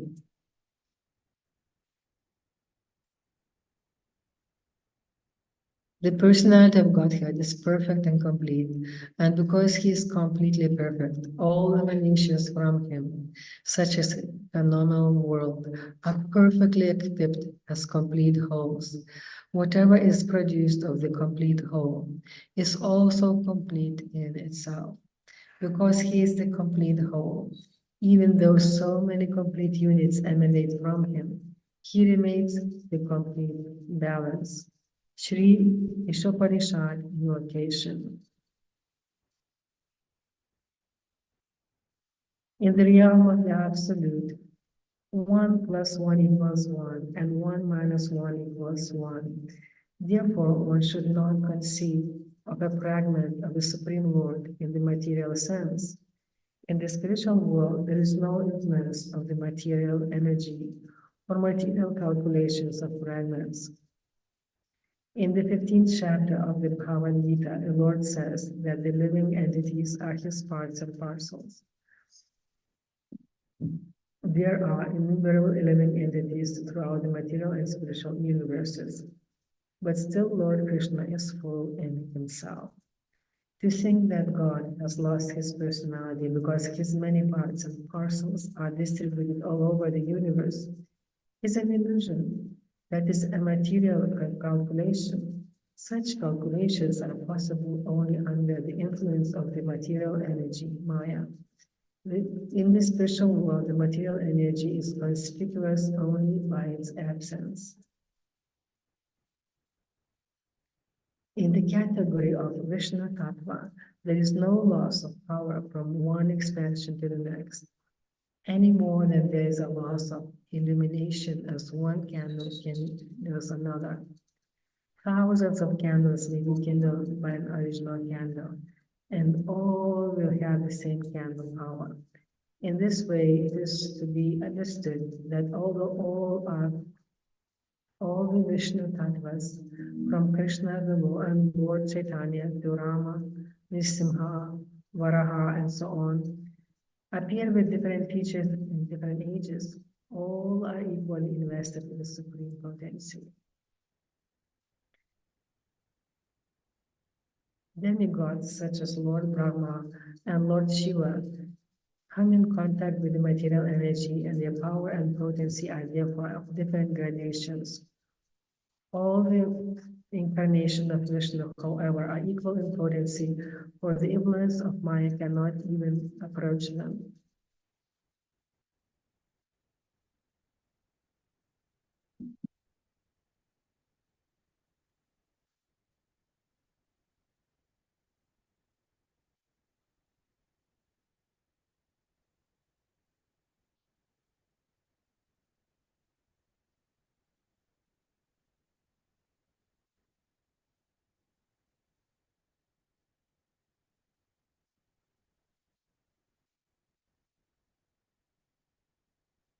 Sri Caitanya Caritamrta, Adi Lila, Chapter 3, Text 72.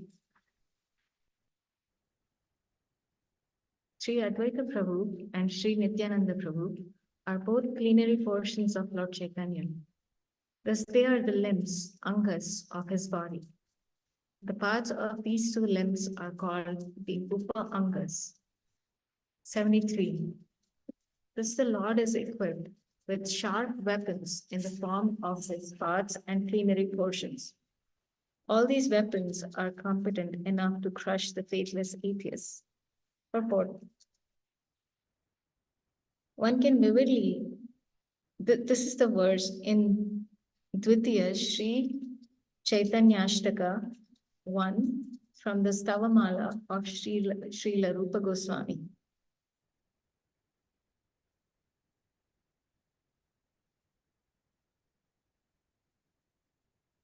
Sorry.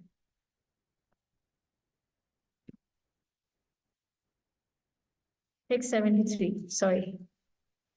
Thus the Lord is equipped with sharp weapons in the form of his parts and plenary portions. All these weapons are competent enough to crush the faithless atheists. Purport. The word partially is very significant here.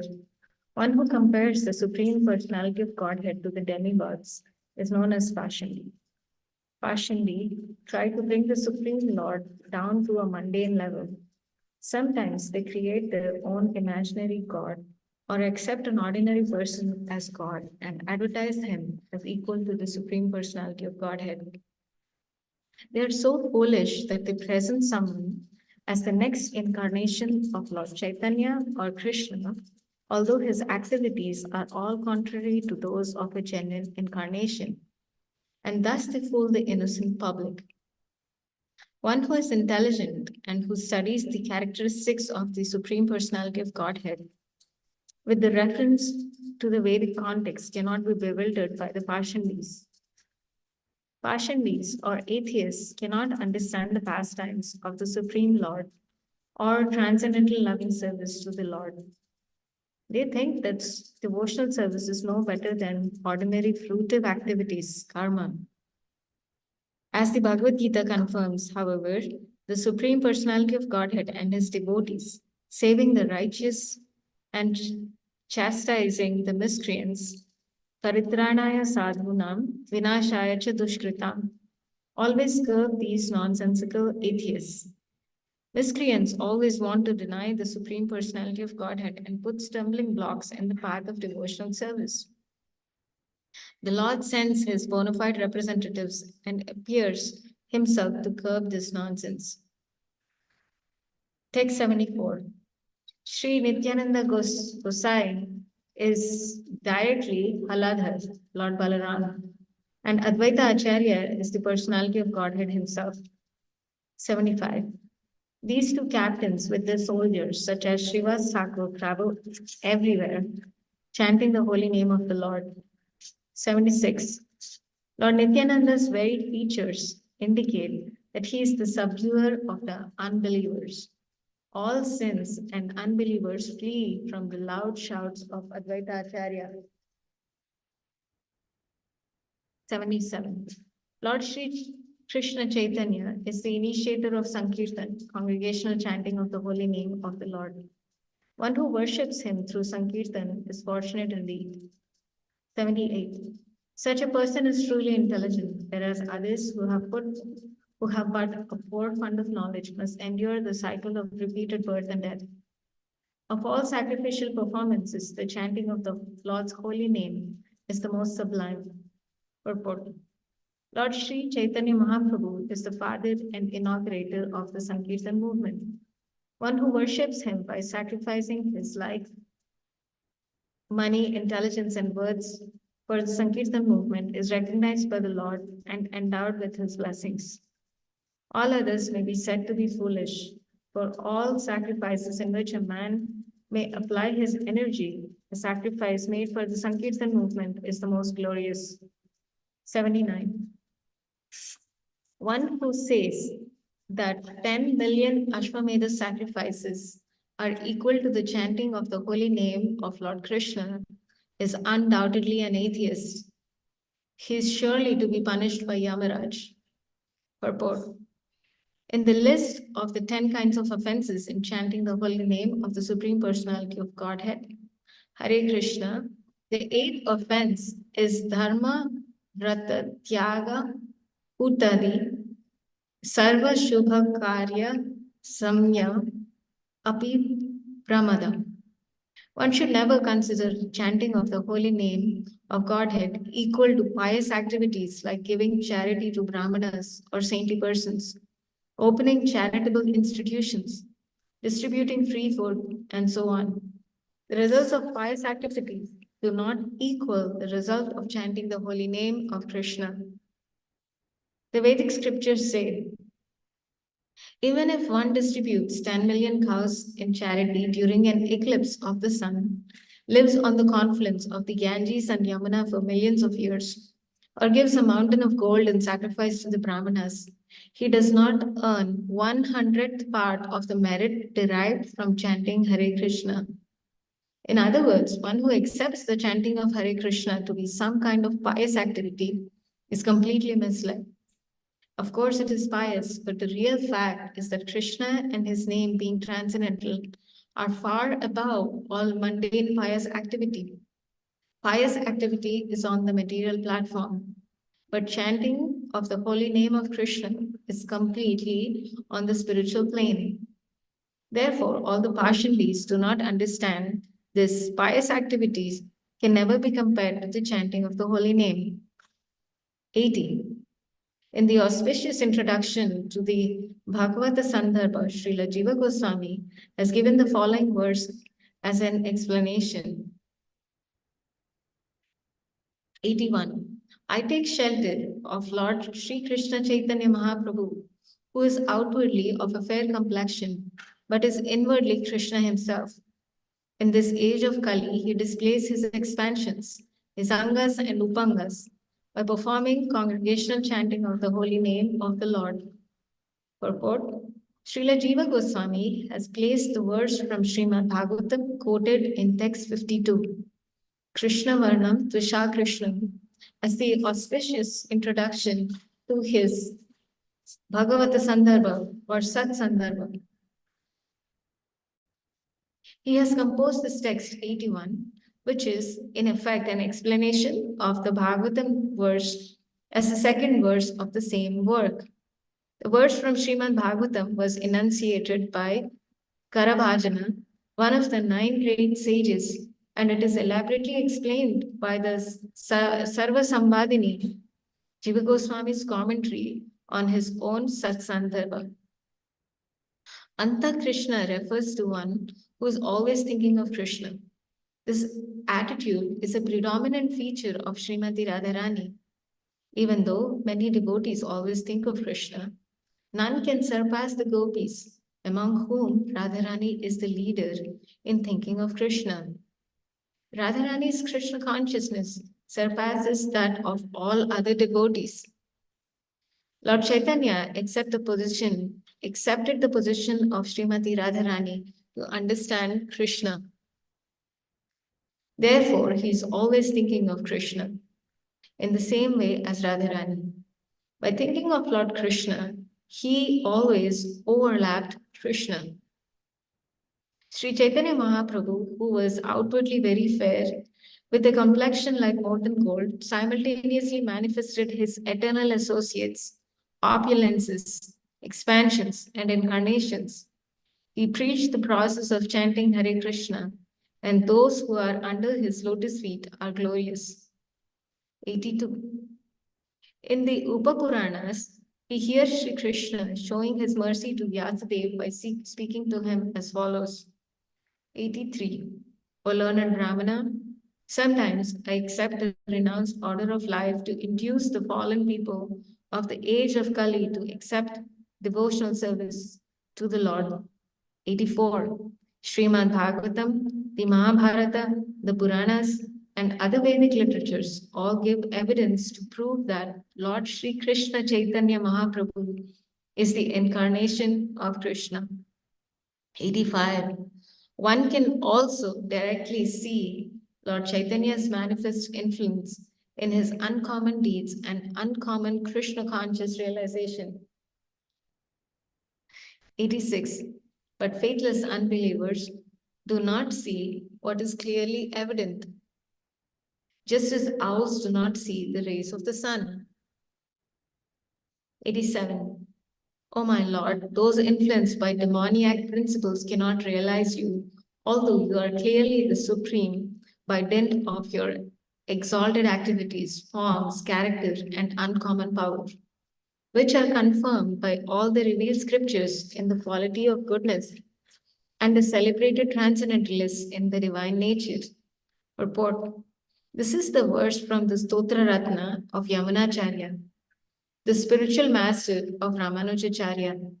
The authentic scriptures describe the transcendental activities, forms, features, and qualities of Krishna, and Krishna explained himself in the Bhagavad Gita, the most authentic scripture of the world. He is further explained in Srimad Bhagavatam, which is considered the explanation of the Vedanta Sutra. Lord Krishna is accepted as the Supreme Personality of Godhead by these authentic scriptures, not simply by vox populi. In the modern age, a certain class of fools think that they can vote anyone into the position of God as they can vote a man into a position of political executive head. But the transcendental Supreme Personality of Godhead is perfectly described in the authentic scriptures. In the Bhagavad Gita, the Lord says that only fools deride him, thinking that anyone can speak like Krishna. Even according to historical references, Krishna's activities are most uncommon. Krishna has affirmed, I am God. He has acted accordingly. Mayavadis think that everyone can claim to be God, but that is their illusion, for no one else can perform such extraordinary activities as Krishna. When he was a child on the lap of his mother, he killed the demon Putana. Then he killed the demon Trinavarta, Vatsasura, and Baka.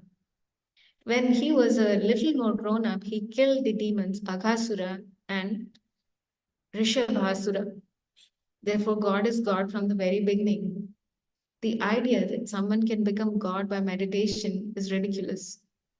By hard endeavor, one may realize his godly nature, but he will never become God. The asuras or demons who think that anyone can become God are condemned. The authentic scriptures are compiled by personalities like Vedavyas, Narada, Asita, and Parashara, who are not ordinary men.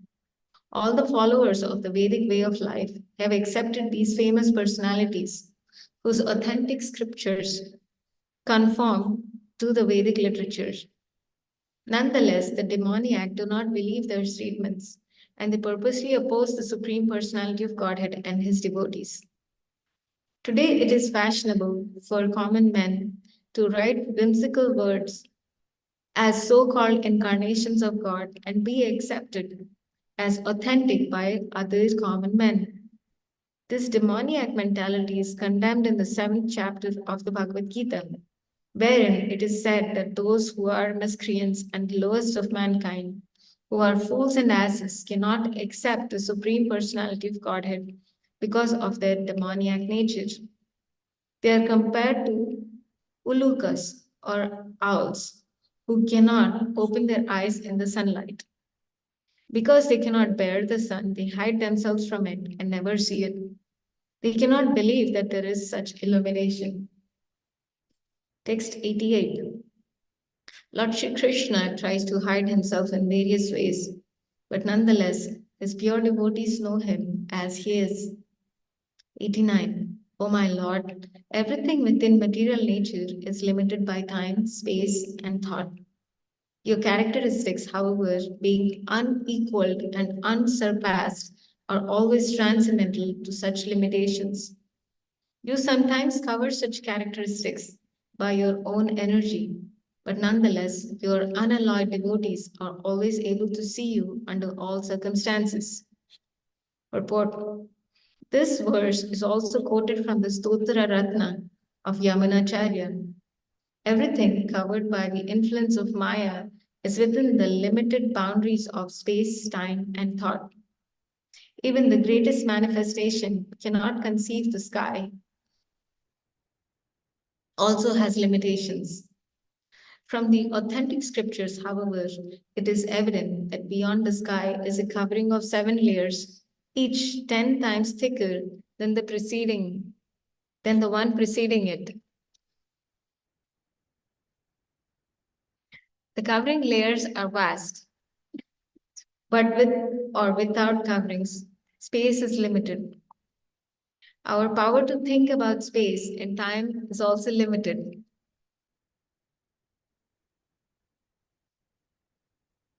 Time is eternal. Our imperfect senses therefore cannot think of the greatness of the Supreme Personality of Godhead, nor can we bring him within the limitations of time or our thinking power. His position is accordingly described by the words Ulangata.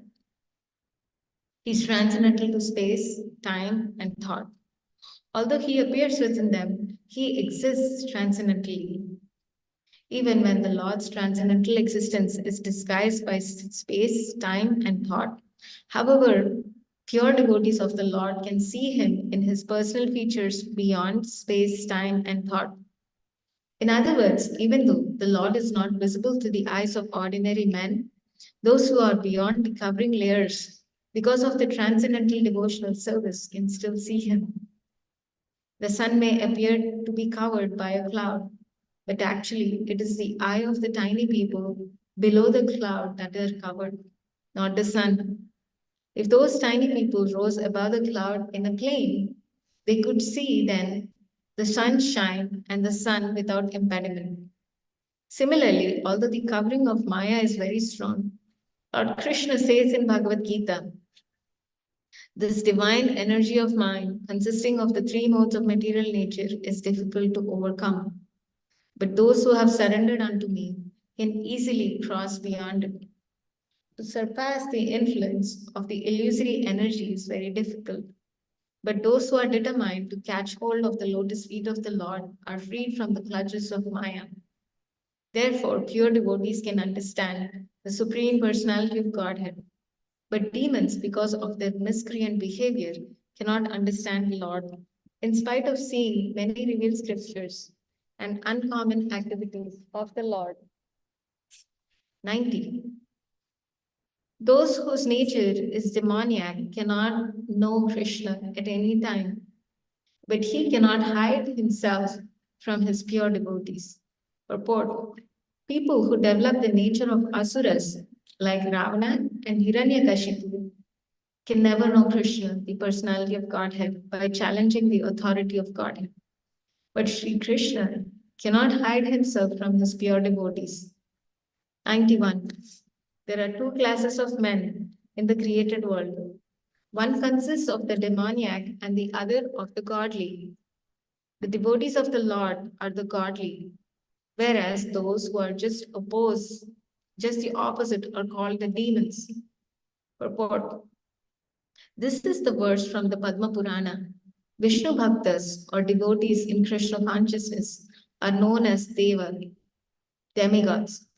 Atheists who do not believe in God or who declare themselves God are asuras, demons. Asuras always engage in atheistic material activities, exploring ways to utilize the resources of matter to enjoy sense gratification. The Vishnu Bhaktas, Krishna conscious devotees, are also active, but their objective is to satisfy the Supreme Personality of Godhead by devotional service. Superficially, both classes may appear to work in the same way, but their purposes are completely opposite because of a difference in consciousness. Asuras work for personal sense gratification, whereas devotees work for the satisfaction of the Supreme Lord. Both work conscientiously, but their motives are different. The Krishna consciousness movement is made for devas or devotees. Demons cannot take part in Krishna conscious activities, nor can devotees in Krishna consciousness take part in demoniac activities or work like cats and dogs simply for sense gratification. Such activity does not appeal to those in Krishna consciousness. Devotees accept only the bare necessities of life to keep themselves fit to act in Krishna consciousness. The balance of their energy is used for developing Krishna consciousness, through which one can be transferred to the abode of Krishna by always thinking of him, even to the point of death.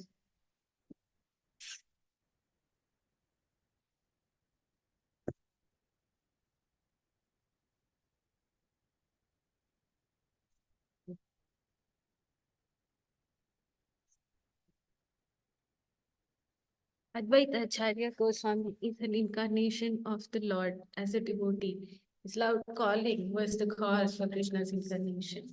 Text 93. Whenever Sri Krishna desires to manifest his incarnation on earth, first he creates the incarnations of his respectable preceders. Text 94. Thus, respectable personalities such as his father, mother, and spiritual master all take birth on earth first. Text 95.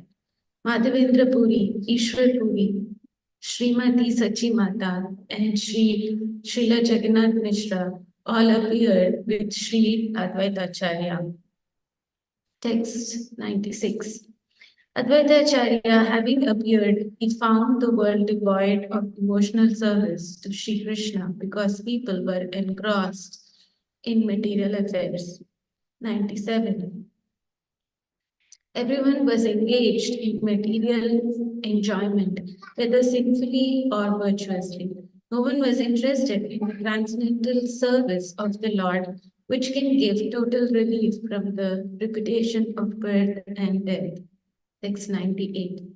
Seeing the activities of the world, the Acharya felt compassion and began to ponder how he can act for the people's benefit.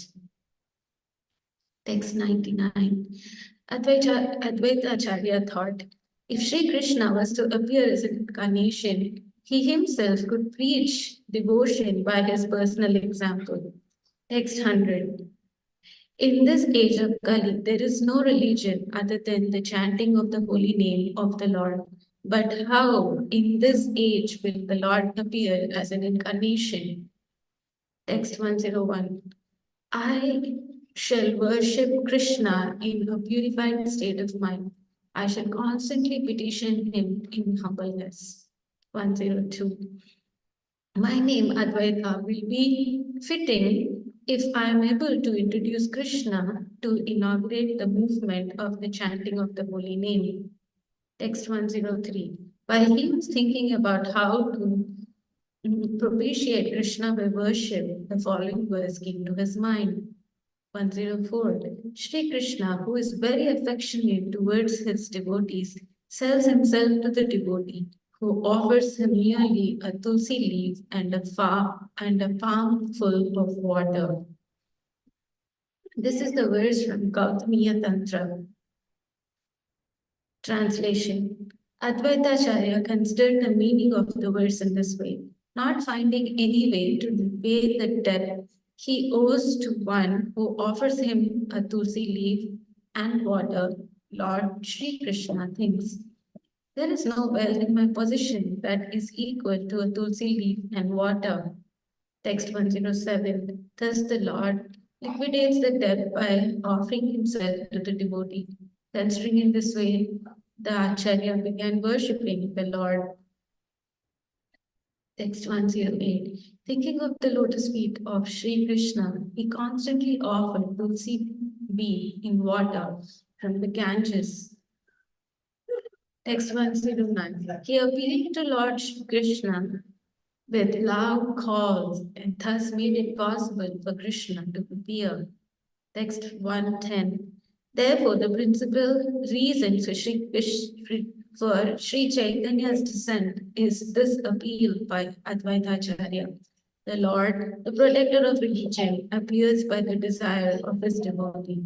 Text 111. O my Lord, you always dwell in the vision and hearing of your pure devotees. You also live in their lotus-like hearts, which are purified by devotional service. O my Lord, who are glorified by exalted prayers, you show special favor to your devotees by manifesting yourself in eternal forms in which they welcome you.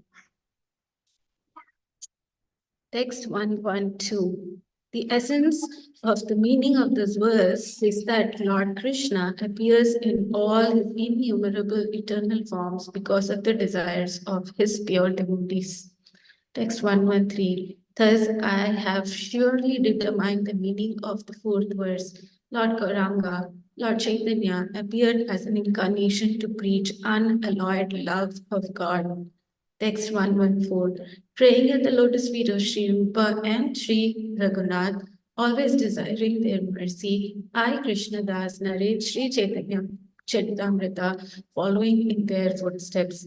Thus end the Bhaktivedanta purports to Sri Chaitanya Charitamrta, Adi Lila, 3rd chapter, describing the eternal reasons for the appearance of describing the external reasons for the appearance of Sri Chaitanya Mahaprabhu. Chapter 4. The confidential reasons for the appearance of Sri Chaitanya Mahaprabhu. In this chapter of the epic Chaitanya Charitamrita, Krishnadas Kaviraj Goswami has stressed that Lord Chaitanya appeared for three principal purposes of his own. The first purpose was to relish the position of Srimati Radharani, who is the prime reciprocator of the transcendental love of Sri Krishna. Lord Krishna is the reservoir of transcendental loving transactions with Srimati Radharani. The subject of those loving transactions is the Lord himself, and Radharani is the object. Thus, the subject, the Lord, wanted to relish the loving mellow in the position of the subject, Radharani. The second reason for his appearance was to understand the transcendental mellow of himself. Lord Krishna is all sweetness. Radharani's attraction for Krishna is sublime. And to experience that attraction and understand the transcendental sweetness of himself, he accepted the mentality of Radharani. The third reason that Lord Chaitanya appeared was to enjoy the bliss tasted by Radharani. The Lord thought that undoubtedly Radharani enjoyed his company and he enjoyed the company of Radharani. But the exchange of transcendental mellow between the spiritual couple was more pleasing to Radharani than Sri Krishna. Radharani felt more transcendental pleasure in the company of Krishna than he would understand without taking her position. But for Sri Krishna to enjoy in the position of Srimati Radharani was impossible because that position was completely foreign to him. Krishna is the transcendental male and Radharani is the transcendental female. Therefore, to know the transcendental pleasure of loving Krishna, Lord Krishna himself appeared as Lord Chaitanya, accepting the emotions and bodily luster of Srimati Radharani. Lord Chaitanya appeared in order to fulfill these confidential desires and also to preach the special significance of chanting Hare Krishna, Krishna Krishna, Hare Hare, Hare Rama, Rama Rama, Hare Hare, and to answer the call of Advaita Acharya. These were secondary reasons. Srila Swarup Damodar Goswami was the principal figure among Lord Chaitanya's confidential devotees. The records of his daily was have revealed those confidential purposes of the Lord. These revelations have been confirmed by the statements of Srila Rupa Goswami in his various prayers and poems. This chapter also specifically describes the difference between lust and love. The transactions of Krishna and Radha are completely different from material lust. Therefore, the author has clearly distinguished between them.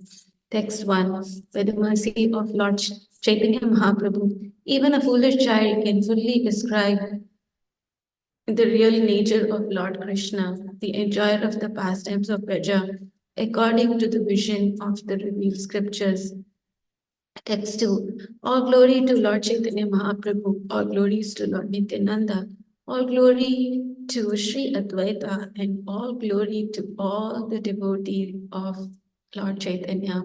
Text 3. I have described the meaning of verse 4. Now, O devotees, kindly hear the explanation of the fifth verse.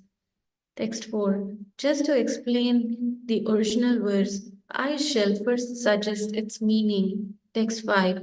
I have given the essential meaning of text 4.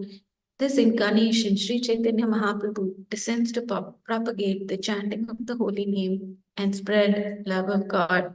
Text 6. Although this is true, this is but the external reason for Lord's incarnation. Please hear one other reason, the confidential reason for Lord's appearance. Text 7. The scriptures proclaim that Lord Krishna previously descended to take away the burden of the earth. Text 8. To take away this burden, however, it is not the work of the Supreme Personality of Godhead. The maintainer, Lord Vishnu, is the one who protects the universe. Text 9. But the time to lift the burden of the world mixed with the time for Lord Krishna's incarnation. Text 10. When the complete Supreme Personality of Godhead descends, all other incarnations of the Lord meet each other within him. Text 11 and 12. Lord Narayana, the four principal expansions, Vasudeva, Sankarshana, Pradyumna, and Aniruddha, Matsya, and the other Leela incarnations, the Yuga avatars, the Manvantara incarnations, and as many other incarnations as there are, all descend in the body of Lord Krishna. In this way, the complete Supreme Godhead, Lord Krishna himself appears. Text 13. At that time, therefore, Lord Vishnu is present in the body of Lord Krishna, and Krishna kills the demons through him. Text 14. Thus, killing of the demons is but secondary work. I shall now speak of the main reasons for the Lord's incarnation. Text 15-16. The Lord's desire to appear was born from two reasons. The Lord wanted to taste the sweet essence of the mellows of love of God, and he wanted to propagate devotional service in the world on the platform of spontaneous attraction. Thus, he is known as supremely jubilant and as the most merciful of all. Text 17, Lord Krishna thought, all the universe is filled with the conception of my majesty, but love weakened by that sense of majesty does not satisfy me. Text 18, if one regards me as the Supreme Lord and himself as a subordinate, I do not become subservient to his love, nor can it control me. Text 19, in whatever transcendental mellow my devotee worships me, I reciprocate with him. That is my natural behavior. Text 20. In whatever way my devotee surrenders to me, I reward him accordingly. Everyone follows my path in all respects, O son of Pritha. Text 21, 22. If one cherishes pure, loving devotion to me, thinking of me as his son, his friend, or his beloved, regarding himself as great and considering me in his equal or inferior, I become subordinate to him. Text 23. Devotional service rendered to me by the living beings, revives their eternal life. O my dear damsels of Braja, your affection for me is your good fortune, for it is the only means by which you have obtained my favor. Text 24. Mother sometimes binds me as her son. She nourishes and protects me, thinking me utterly helpless. Text 25. My friends climb on my shoulders in pure friendship, saying, what kind of big man are you? You and I are equal. Text 26. If my beloved consort approaches me in a sulky mood that steals my mind from the reverent hymns of the Vedas. Text 27, 28. Taking these pure devotees with me, I shall descend and sport in various wonderful ways. Unknown even in Vaikuntha, I shall broadcast such pastimes by which even I am amazed. Text 29. The influence of Yogamaya will inspire the gopis with the sentiment that I am their paramour. Text 30. Neither the gopis nor I shall notice this, for our minds will always be entraced by one another's beauty and qualities. Text 31. Pure attachment will unite us even at the expense of moral and religious duties, dharma. Destiny will sometimes bring us together and sometimes separate us. Text 32. I shall taste the essence of all these rasas, and in this way I shall favor all the devotees. Text 33. Then, by hearing about the pure love of the residents of Braja, devotees will worship me on the path of spontaneous love, abandoning all rituals of religiosity and fruitive activity. Text 34. Krishna manifests his eternal man-like form and performs his pastimes to show mercy to the devotees. Having heard such pastimes, one should engage in service to him. Text 35. Here, the use of the verb bhavat, which is in the imperative mood, tells us that this certainly must be done. Non-compliance would be abandonment of duty. Text 36, 37. Just as these desires are the fundamental reason for Krishna's appearance, whereas destroying the demons is only an incidental necessity, so for Sri Chaitanya, the Supreme Personality of Godhead, propagating the dharma of the age is incidental. Text 38. When the Lord desired to appear for another reason, the time for promulgating the religion of the age also arose. Text 39. Thus, with two intentions, the Lord appeared with his devotees and tasted the nectar of prema with the congregational chanting of the holy name. Text 40. Thus he spread Kirtan even among the untouchables. He wove a wreath of holy name and prema with which he garlanded the entire material world. Text 41. In this way, assuming the sentiment of a devotee, he preached devotional service while practicing it himself.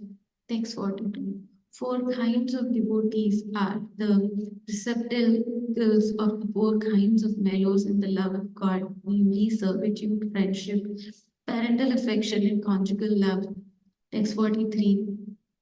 Each kind of devotee feels that his sentiment is the most excellent, and thus in that mood he tastes great happiness with Lord Krishna. Text 44. But if we compare the sentiments in an impartial mood, we find that the conjugal sentiment is superior to all other sweetnesses. Text 45. Increasing love is experienced in various tastes, one above another, but that love which has the highest taste in the gradual succession of material manifests self in the form of conjugal love. Text 46. Therefore, I call it Madhura Rasa. It has two further divisions, namely wedded and unwedded love. There is a great increase of mellow in the unwedded conjugal love. Such love is found now here, but in Braja. Text 48. This mood is unbounded in the damsels of Braj, but among them it finds its perfection in Sri Radha. Text 49. Her pure, mature love surpasses that of others. Her love is the cause of Lord Krishna's tasting the sweetness of the conjugal relationship. Text 50. Therefore, Lord Gauranga, who is Sri Hari himself, accepted the sentiments of Radha and thus fulfilled his own desires. Text 51. Lord Chaitanya is the shelter of the demigods, the goal of the Upanishads, and be all and end all of all great sages, the beautiful shelter of his devotees, and the essence of the love of the lotus-eyed gopis. Will he again be the object of my vision? Text 52. Lord Krishna desired to taste the limitless nectarian mellows of love of one of his multitude of loving damsels, Sri Radha. And so he assumed the form of Lord Chaitanya. He also tasted that love while hiding in his dark complexion with her effulgence yellow color. May that Lord Chaitanya confer upon us his grace. Text 53. To accept ecstatic love is the main reason he appeared and re-established the religious systems for this age. I shall now explain the reason. Everyone, please listen. Text 54. Having first given hints about the verse describing the principal reason why the Lord appeared, now I shall manifest its full meaning. Text 55. The loving affairs of Sri Radha and Krishna are transcendental manifestations of the Lord's internal pleasure-giving potency. Although Radha and Krishna are one in their identity, they separated themselves eternally. Now, these two transcendental identities have again united in the form of Lord Sri Krishna Chaitanya. I bow down to him who has manifested himself with the sentiment and complexion of Sri Mati Radharani, although he is Krishna himself. Text 56. Radha and Krishna are one and the same, but they have assumed two bodies. Thus they enjoy each other, tasting the mellows of love.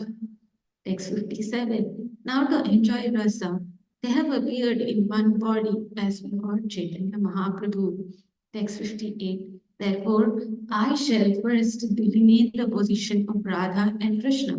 From the description, the glory of Lord Chaitanya will be known. Text 59. Srimati Radhika is the transformation of Krishna's love. She is his internal energy called Ladini. Text 60. That Ladini energy gives Krishna pleasure and nourishes his devotees. Text 61. Lord Krishna's body is eternal, Sat, full of knowledge, Chit, and full of bliss, Ananda. His one spiritual energy manifests three forms. Text 62. Ladini is his aspect of bliss, Sandhani of eternal existence, in some way of cognizance, which is also accepted as knowledge. Text 63. O Lord, you are the support of everything. The three attributes, Ladini, Sandhini, and Samvit, exist in you as one spiritual energy. But the eternal modes which cause happiness, misery, and mixtures of the two do not exist in you, for you have no material qualities. Text 64. The essential position of Sandhini potency is Shuddha Sattva. Lord Shri Krishna's existence rests upon it. Text 65. Krishna's mother, father, abode, house, wedding, seeds, and so on, are all transcendent transformations of Shuddha Sattva. Text 66. The condition of pure goodness, Shuddha Sattva, in which the Supreme Personality of Godhead is revealed without any covering, is called Vasudeva. In that pure state of Supreme Godhead, who is beyond the material senses, who is known as Vasudeva, is perceived by my mind. Text 67. The essence of the Samvit potency is knowledge, that the Supreme Personality of Godhead is Lord Krishna. All other kinds of knowledge, such as knowledge of Brahman, are its components. Text 68. The essence of the Ladini potency is love of God. The essence of God of love is emotion, bhava, and the ultimate development of emotion is mahabhava. Text 69. Sri Radha Thakurani is the embodiment of Mahabhava. She is the repository of all good qualities and the crest jewel among all the living concerts, all the lovely concerts of Sri Krishna. Text 70. Of those two gopis, Radharani and Chandravali, Srimati Radharani is superior in all respects. She is the embodiment of Mahabhava and she surpasses all in good qualities. Text 71. Her mind, senses, and body are steeped in love for Krishna. She is Krishna's own energy and she helps him in his pastimes.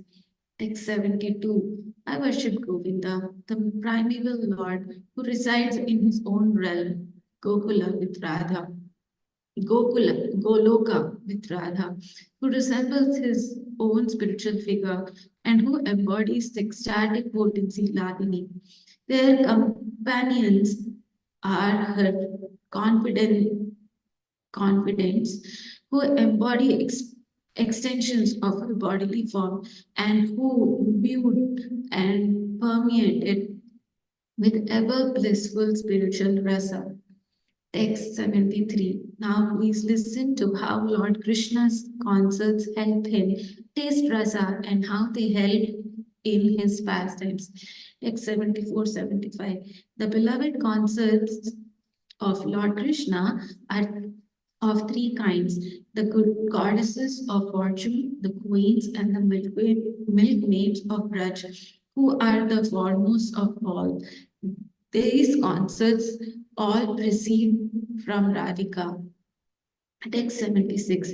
Just as the fountainhead Lord Krishna is the cause of all incarnations, so Sri Radha is the cause of all these concerts. Text 77. The goddesses of fortune are partial manifestation of Srimati Radhika, and the queens are reflections of her image. Text 78. The goddesses of fortune are her plenary portions, and they display the forms of Vaibhav Vilas. The queens are of the nature of her Vaibhav Prakash. Text 79. The Vrajadevis have diverse bodily features. They have her expansions and are the instruments for expanding rasa. Text 80. Without many concerts, there is not such exaltations in rasa. Therefore, there are many manifestations of Srimati Radharani to assist in Lord's pastimes. Text 81. Among them are various groups of concerts in Braja who have varieties of sentiments and mellows. They help Lord Krishna taste all the sweetness of the rasa dance and other pastimes. Text 82. Radha is one who gives pleasure to Govinda, and she is also the enchantress of Govinda. She is the be all and end all of Govinda and the crest jewel of all his concerts. Text 83. The transcendental goddess Srimati Radharani is the direct counterpart of Lord Shri Krishna. She is the central figure for all the goddesses of fortune. She possesses all the attractions to attract the all-attractive personality of Godhead. She is the primeval internal potency of the Lord. Text 84. Devi means res- resplendent and most beautiful, or else it means the loving abode of the worship and love sports of Sri Krishna. Text 85. Krishnamai means one who's within and without our Lord Krishna. She sees Lord Krishna wherever she casts her glance. Text 86. Oh, Krishnamai means that she is identical with Lord Krishna. So she embodies the billows of love. Her energy of Lord Krishna is identical with him. Text 87. Her worship, Aradhana, consists of fulfilling the desires of Lord Krishna. Therefore, the Puranas call her Radhika. Text 88. Truly, the personality of Godhead has been worshipped by her. Therefore, Lord Govinda, being pleased, has brought her to a lonely spot, leaving us all behind.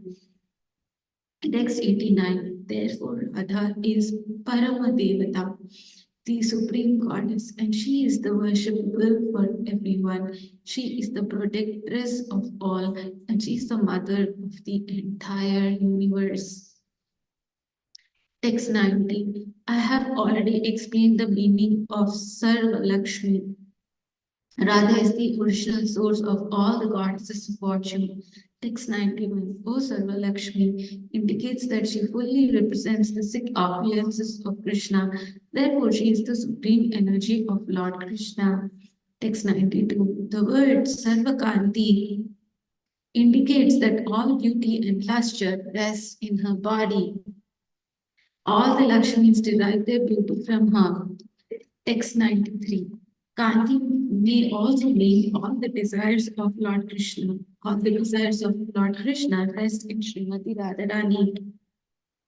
Text 94. Srimati Radhika fulfills all the desires of Lord Krishna. This is the meaning of Sarvakanti. Text 95. Lord Krishna enchants the world, but Sri Radha enchants even him. Therefore, she is the supreme goddess of all. Text 96. Sri Radha is the supreme power, and Lord Krishna is the possessor of full power.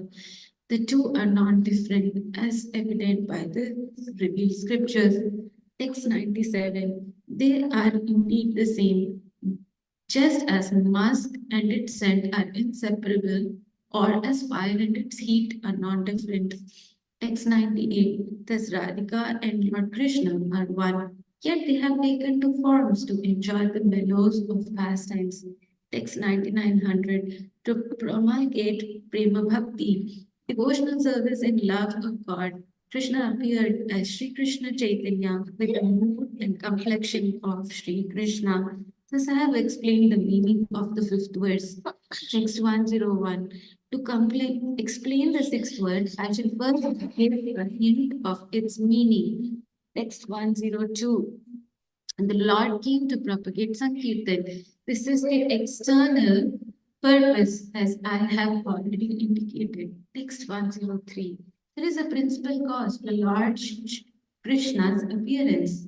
It grows from his own engagements as the foremost enjoyer of loving exchanges. Text 104. That most confidential cause is threefold.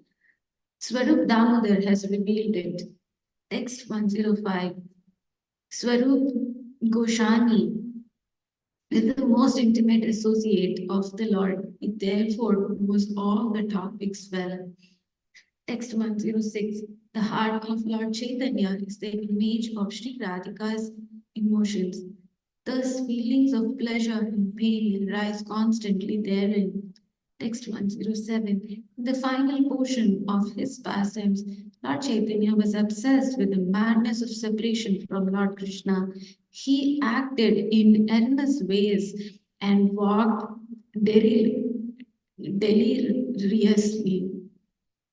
Text 108. Just as Radhika went mad at the sight of Uddhav, so Lord Krishna was obsessed day and night with the madness of separation. Text 109. At night, he walked incoherently in grief with his arms around Swarup Damodar's neck. He spoke out his heart in ecstatic inspiration. Text 110. Whenever a particular sentiment arose in his heart, Swarup Damodar satisfied him by singing songs or reciting verses of the same nature. Text 111. To analyze these pastimes is not necessary now. Later I shall describe them in detail. Text 112. Formerly in Braja, Lord Krishna displayed three ages, namely childhood, boyhood, and adolescence. His adolescence is specifically significant.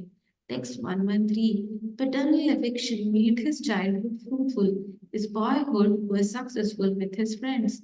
Text 114. In youth, he tasted the essence of rasa, fulfilling his desires in pastimes like the rasa dance with Sri Radhika and other gopis.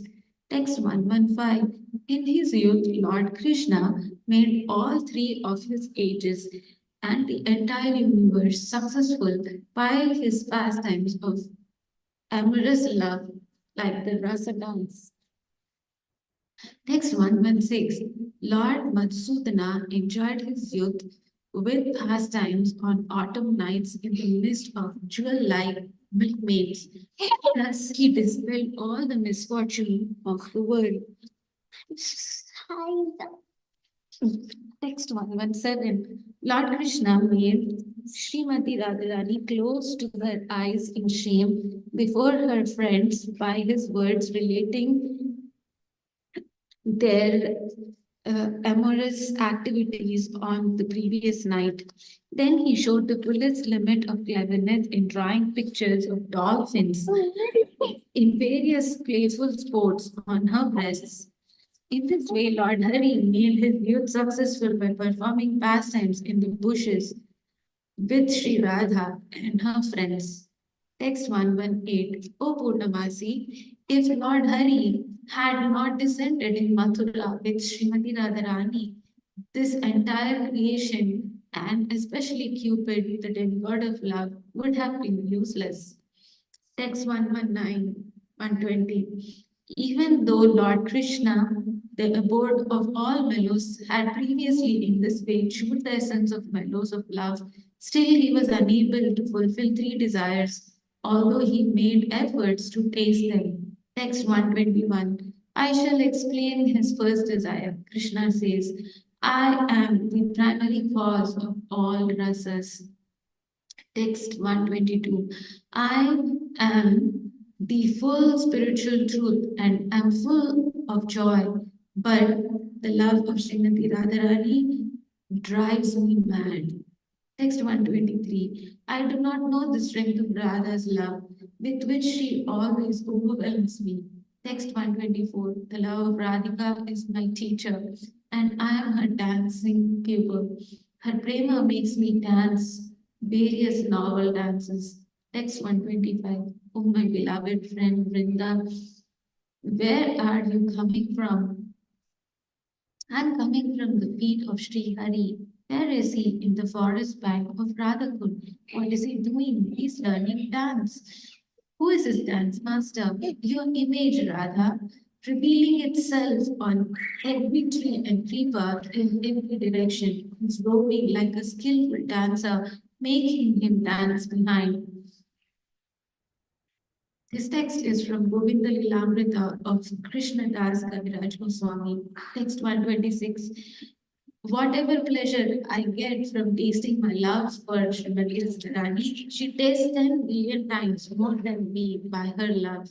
Text 127. Just as I am the abode of all mutually contradictory characteristics, so Radha's love is always full of similar contradictions. Text 128. Radha's love is all pervading, but still it is expanding continually. Text 129. There is constantly nothing greater than her love, but her love is devoid of pride. That is the sign of its greatness. Text 130. Nothing is purer than her love, but its behavior is always perverse and crooked.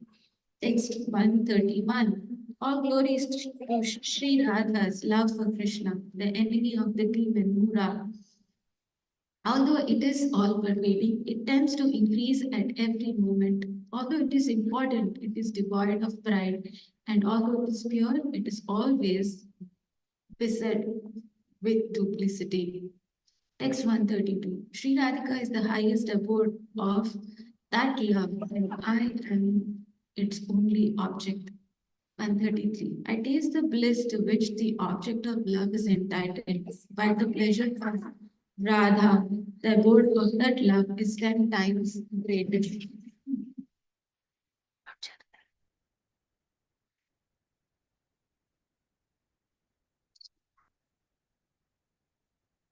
Text 134. My mind races to taste the pleasure experienced by the abode, but I cannot taste it, even by my best efforts. How may I taste it? Text 135. If someone I can be the abode of that love, only then may I taste its joy. Text 136. Thinking in this way, Lord Krishna was curious to taste that love. His eager desire for that love increasingly blazed in his heart. 137. That is one desire. Now please hear of another. Seeing his own beauty, Lord Krishna began to consider. Text 138. My sweetness is wonderful, infinite, and full. No one in the three worlds can find its limit. Text 139. Only Radhika, with the strength of her love, tastes all the nectar of my sweetness. Text 140. Although Radhika's love is pure, like the mirror, its purity increases every moment.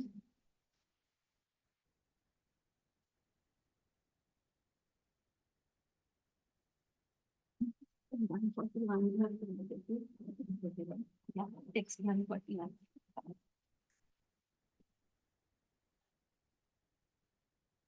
We are reading only translation. Okay. Purpose also we are reading.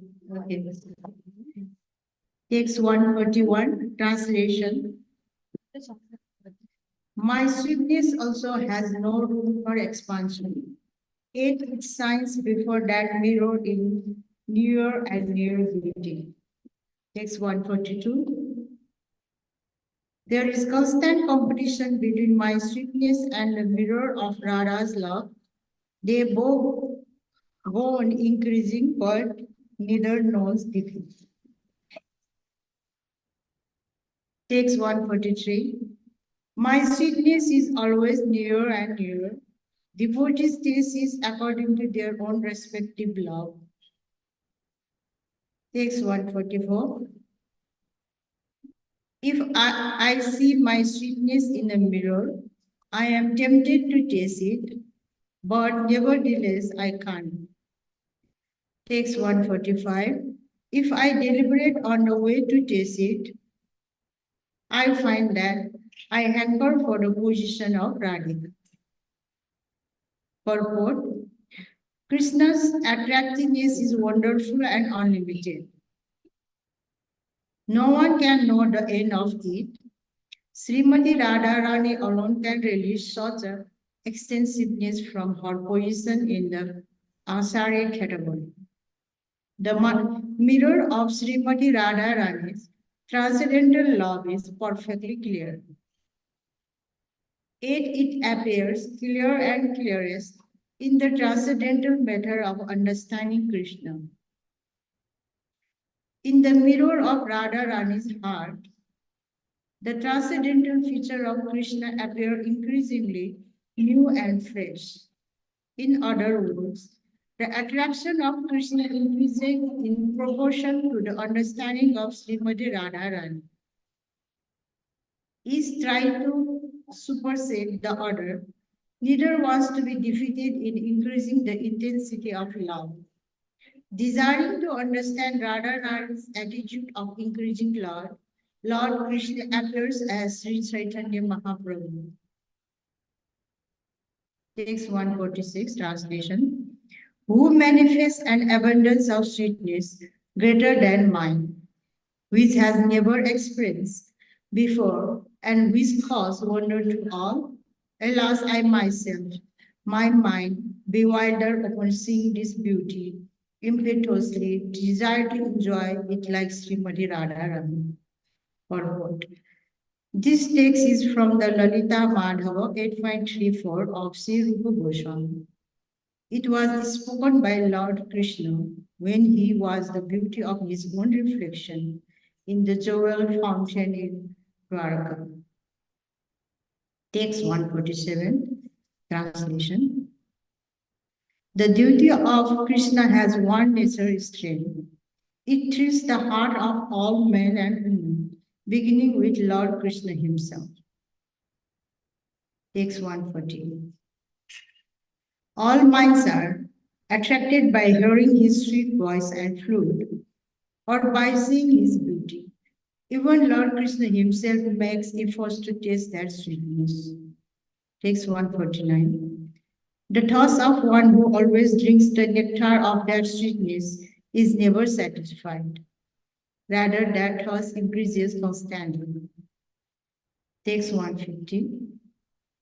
Such a person, being unsatisfied, begins to blaspheme Lord Brahma, saying that he does not know the art of creating well and is simply inexperienced. Text 151. He has not given millions of eyes to see the beauty of Krishna. He has given only 2 eyes, and even those eyes blink. How then shall I see the lovely face of Krishna? Text 152. The gopis said, O Krishna, when you go to the forest during the day and we do not see your sweet face, which is surrounded by beautiful falling hair, half a second becomes as long as its entire age for us. And we consider the Creator who has put eyelids on the eyes we use for seeing you to be simply a fool. This process is spoken by the gopis in Srimad Bhagavatam 10.31.15. Text 153. The gopis saw their beloved Krishna at Kurukshetra after a long separation. They secure and embrace him in their hearts through their eyes, and they attain a joy too intense that not even perfect yogis can attain it. The gopis curse the Creator for creating the eyelids that infer with their vision. Purport. This text is from Srimad Bhagavatam 10.82.39, text 154. There is no condemnation for the eyes other than the sight of Krishna. Whoever sees him is the most fortunate indeed. Text 155. The gopis said, O friends, those eyes that see the beautiful faces of son of Maharaja Nanda are certainly fortunate. As these 2 sons enter the forest, surrounded by their friends, driving the cows before them, they hold their flutes to their mouths and glance lovingly upon the residents of Vrindavan. For those who have eyes, we think there is no greater object of vision. Purport. Like the gopis, one can see Krishna continuously if one is fortunate enough. In the Brahma Samhita, it said that sages whose eyes have been smeared with the ointment of pure love can see form of Shyamasundar Krishna continuously in the centers of their hearts. The text from Srimad Bhagavatam 10.21.7 was sung by gopis on the advent of the 3rd season. Text 156, translation. The woman of Mathura said, what austerities must be gopis have performed? With their eyes, they always drink the nectar of the form of Lord Krishna, which is the essence of loveliness and is not to be equaled or surpassed. That loveliness is the only abode of beauty, fame, and opulence. It is self-perfect, ever fresh, and extremely rare. Purport. This text was Srimad Bhagavatam 10.44.14 was spoken by the woman of the Mathura when they saw Krishna and Balaram in the arena with King Kamsa's great wrestlers Mastika and Konura. Text 157 translation. The sweetness of the Lord Krishna is unprecedented, and his strength is also unprecedented.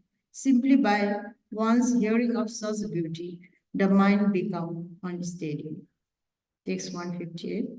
Lord Krishna's own beauty attracts Lord Krishna himself, but because he can't fully enjoy it, his mind remains full of sorrow. Text 159. This is a description of his second desire. Now, please listen as I describe the third. Text 160. This conclusion of Rasa is extremely deep. Only Swarupa Damodara knows about it. Text 161. Anyone else who claims to know it must have heard it from him, for he was the most intimate companion of Lord Chaitanya Mahaprabhu. Text 162. The love of the gopis is called Rudha Bhava. It is pure and spotless. It is not at any time lost. Purport. As already explained, the position of the gopis in their loving dealing with Krishna is transcendental. Their emotion is called Rudha Bhava.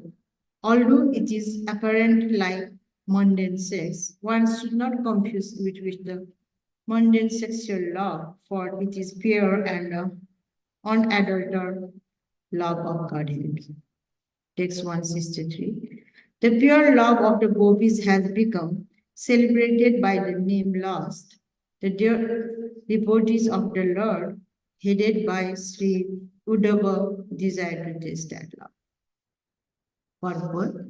This is a pause from the Bhakti Rasamrita Sindhu 1.2.285. Text 164. Loss and love have different characteristics, just as iron and gold have different natures. Purport. One should try to discriminate between sexual love and pure love, for they belong to different categories, with a gulf of differences between them. They are as different from one another as iron is from gold. Text 165. The desire to gratify one's own senses is kama, loss, but the desire to please the senses of Lord Krishna is prema, love. Purport. The revealed scripture describes pure love as follows.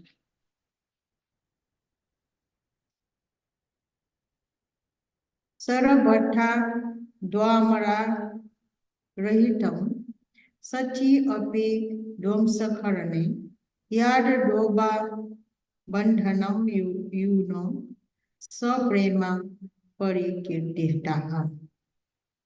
If there is a ample reason for the dissolution of the conjugal relationship, and if such a dissolution does not take place, such a relationship of intimate love is called pure. The predominated gopis were fond to Krishna in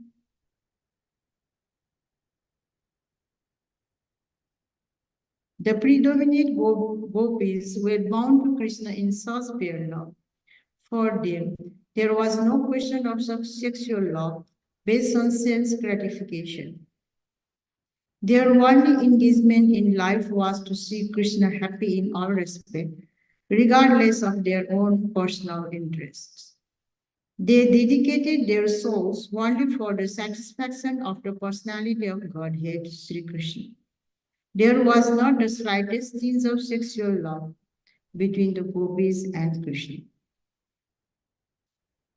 The author of Sri Caitanya Caritamrta asserted with the authority that Sexual love is a matter of personal sense enjoyment. All the regulative principle in the Vedas pertaining to desire for popularity, fatherhood, wealth, and so on are different phases of their gratification. Acts of sense gratification may be performed under the cover of public welfare, nationalism, religion, altruism, ethical codes, biblical codes, health directives, fruitive action, bashfulness, tolerance, personal comfort, liberation from maternal bondage, progress, family affection, or fear of social ostracism or legal punishment. But all these categories are different subdivisions of one substance, sense gratification.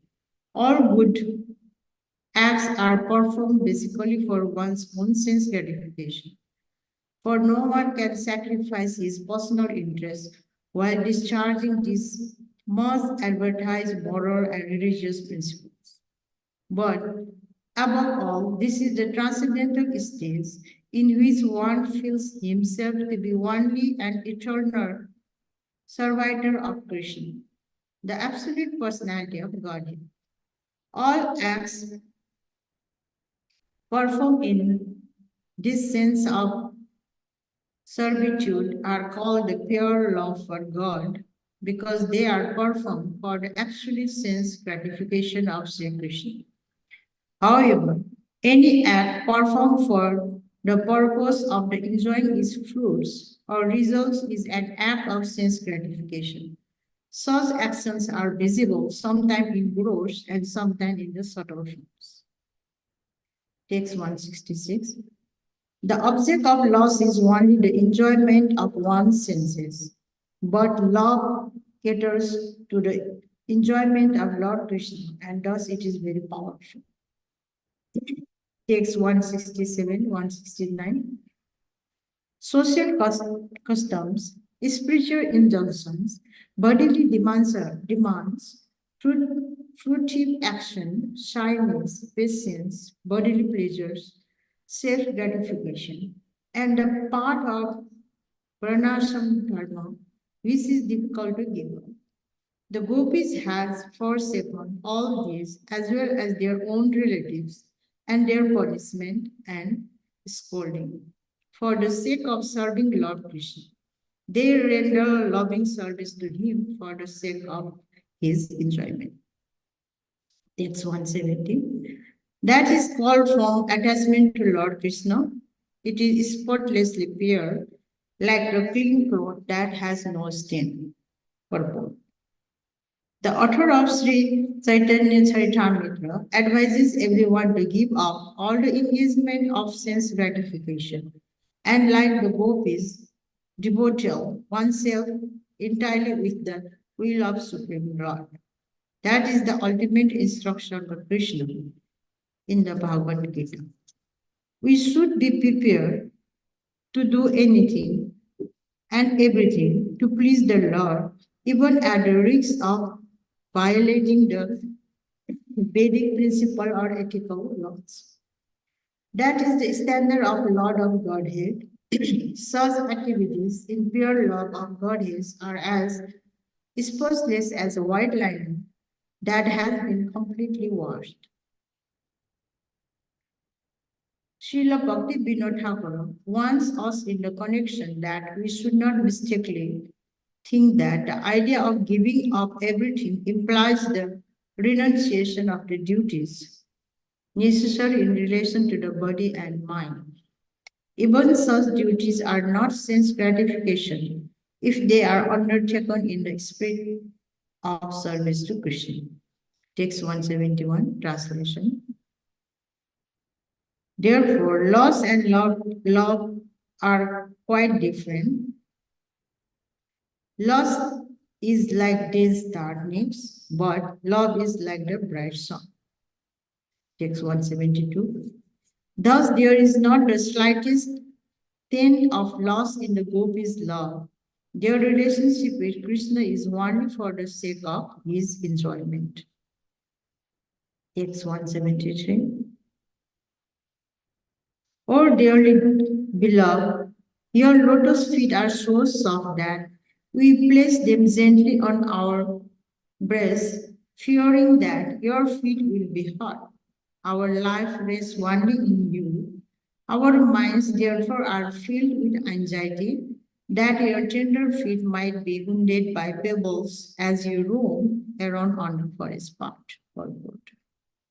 This text from Srimad Bhagavatam 10.31.19 was spoken by gopis when Krishna left them in the minds of all Ras Leela.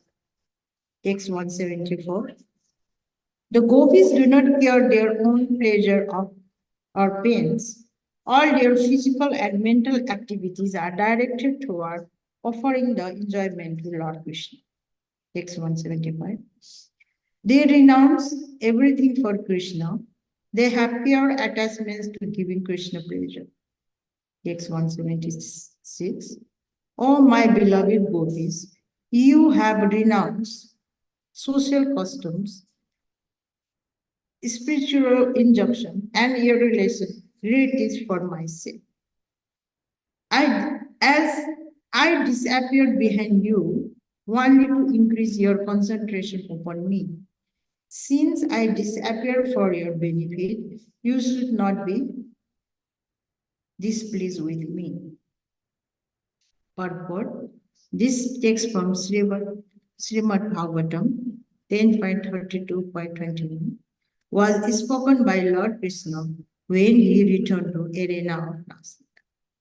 Text 177. Lord Krishna has a promise from before to reciprocate with his devotees according to the way they worship him. Text 178, translation.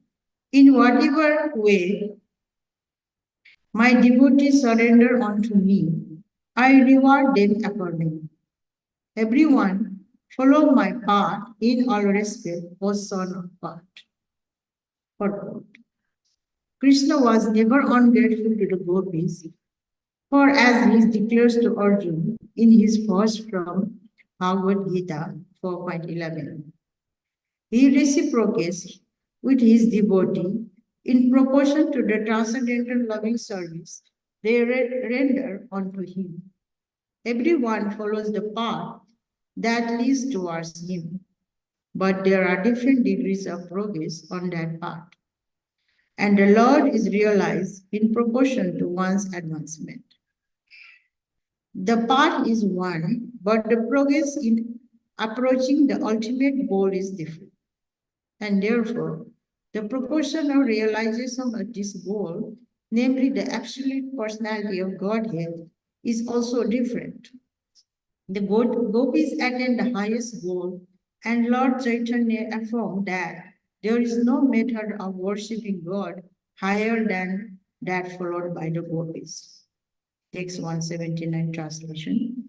The promise has been broken by the worship of the gopis, and Lord Krishna himself admits. Text 180. O gopis, I am not able to repay my debt for your spotless service. Even within the lifetime of Brahma, your connection with me is beyond reproach. You worship me, cutting off all the domestic ties which are difficult to break. Therefore, please let your own glorious deeds be your compensation. Part 2. This verse from Srimad Bhagavatam 10.32.22 was spoken by Sri Krishna himself when he returned to the gopis upon hearing their songs of separation. Text 181. Now, whatever affection we see the gopis from their own bodies, I know it for certain to be only for the sake of Lord Krishna.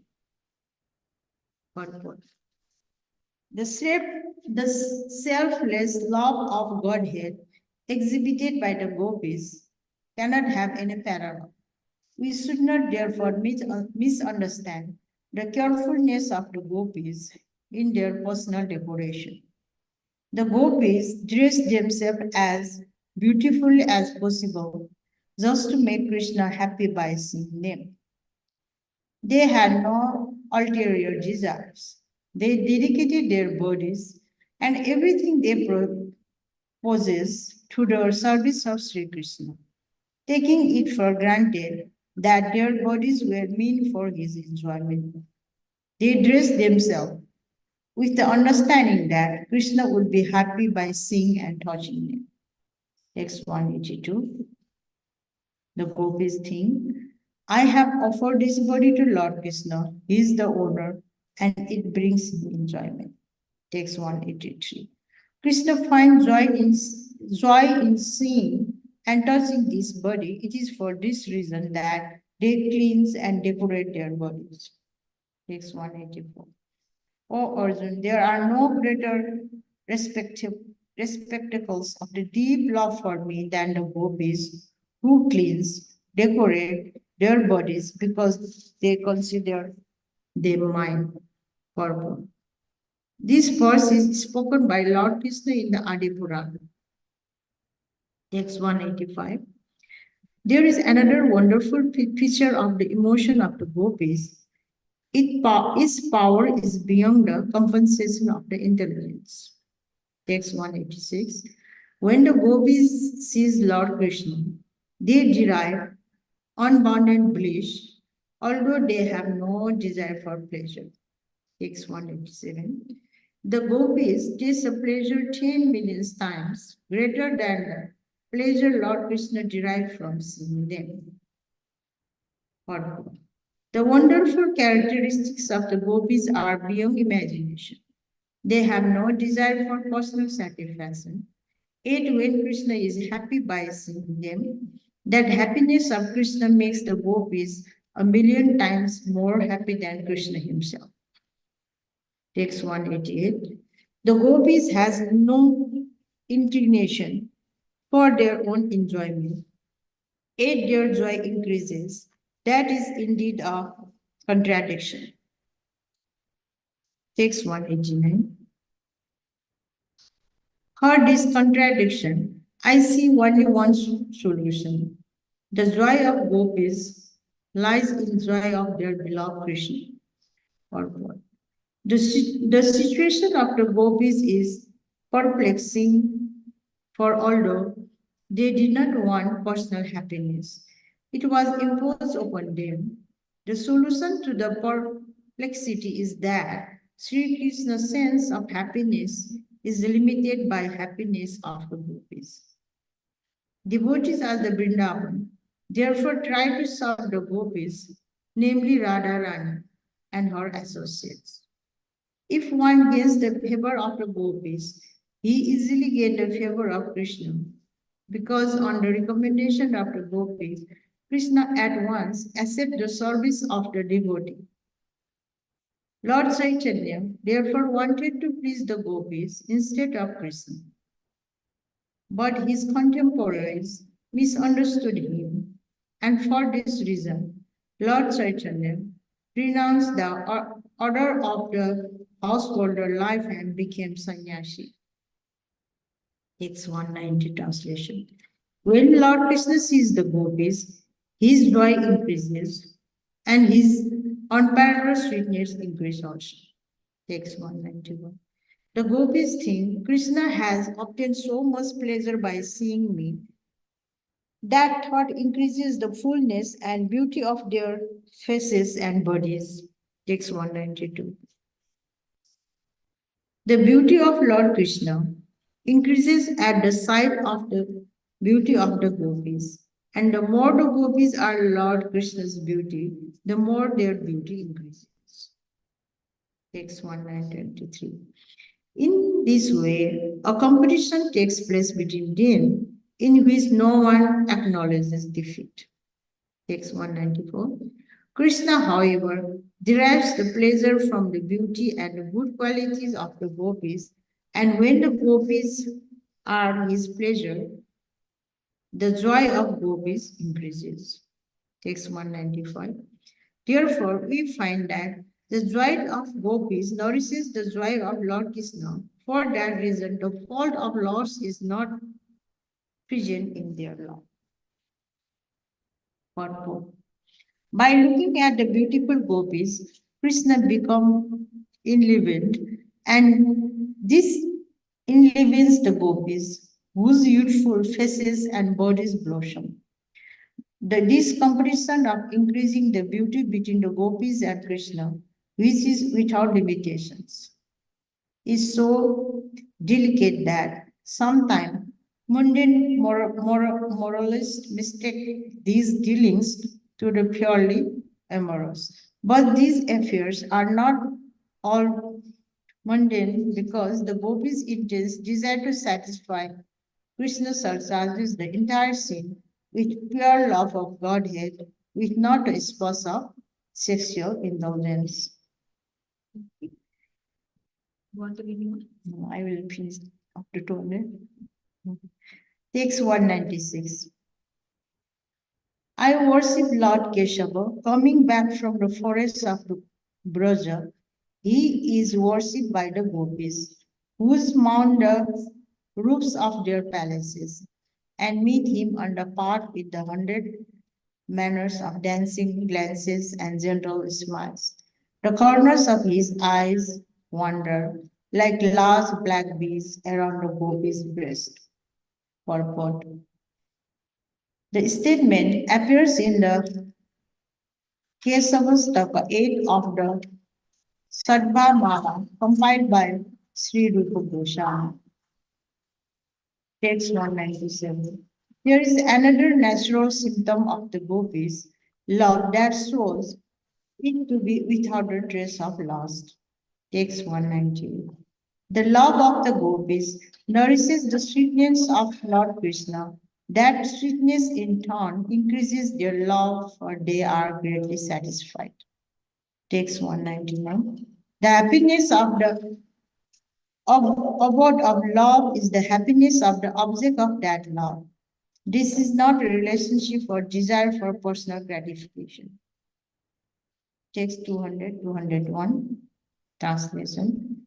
Whenever there is an unselfish love, that is its style, the reservoir of the love derives the pleasure when the lovable object is pleased.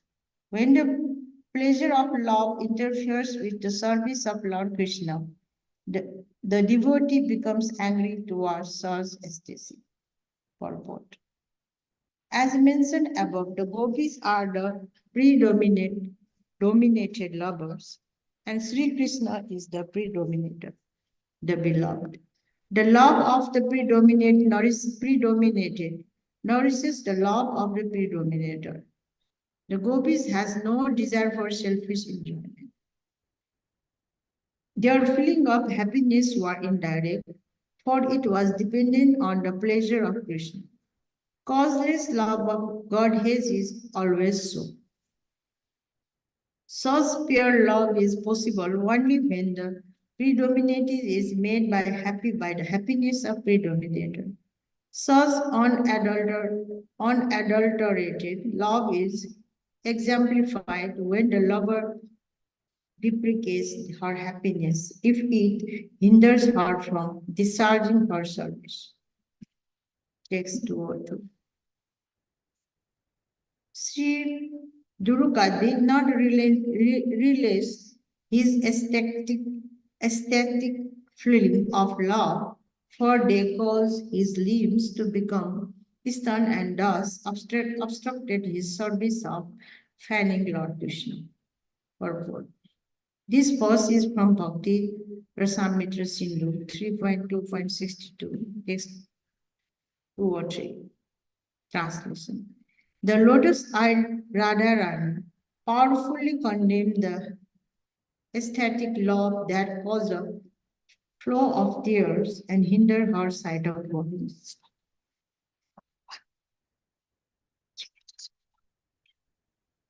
This verse is also from the Bhakti Rasamrita Sindhu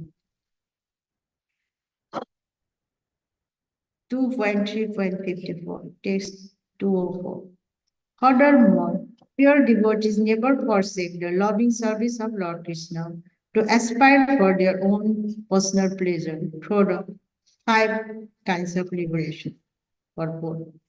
A pure devotee of Krishna who loves him exclusively will flatly refuse to accept any sort of liberation, beginning from the merging with the body of the Lord and extending to the other varieties of liberation, such as equality of form, opulence or abode and the opulence of living near the Lord.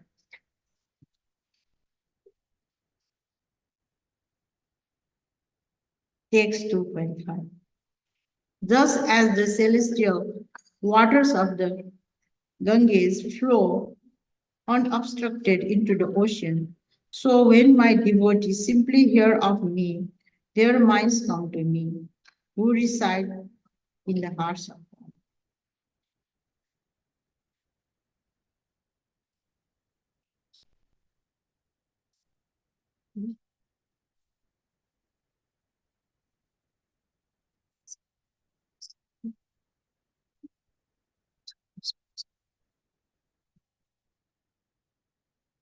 Text 206, translation. There are the characteristics of transcendental loving service to Purushottam, the Supreme Personality of Godhead. It is causeless, and it cannot be obstructed in any way. Text 207, translation. My devotees do not accept Salokya, Sastriya, Sarupya, Samipya, or oneness with me. Even if I offer these liberation in preference to serving me. Purport. These three verses from Srimad Bhagavatam 3.29.11 through 13 were spoken by Lord Krishna in the form of Kapila Dev. Text 28, translation. My devotees, having fulfilled their desires by serving me, do not accept the four kinds of salvation that are easily earned by such service. Why then should they accept any pleasures that are lost in the course of time? Purport. This verse from Srimad Bhagavatam 9.4.67 was spoken by the Lord in connection with the characteristics of Maharaj Ambarish. Merging into the extension of the absolute is an temporary as living in the celestial kingdom. Both of them are controlled by time. Neither position is permanent. Text 209, translation. The natural love of the gopis is devoid of any trace of lust. It is faultless, bright, and pure, like molten gold.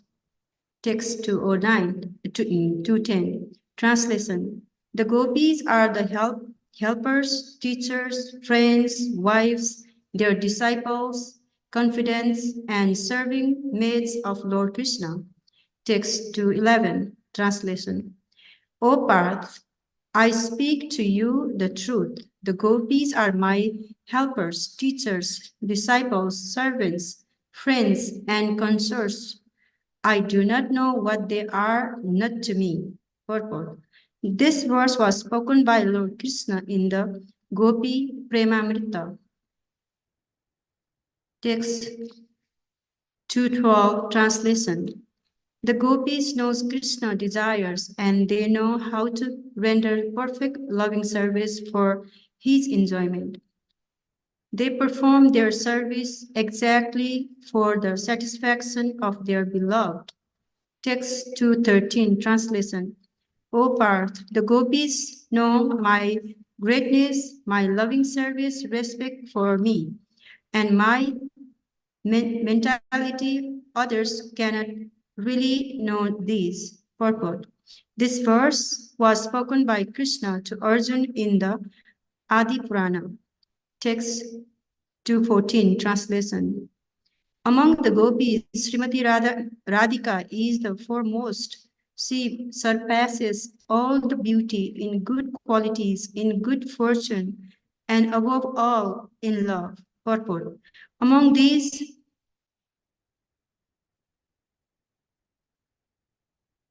Among all the gopis, Srimati Radharani is the most exalted. She is the most beautiful, the most qualified, and all above the greatest lover of Krishna.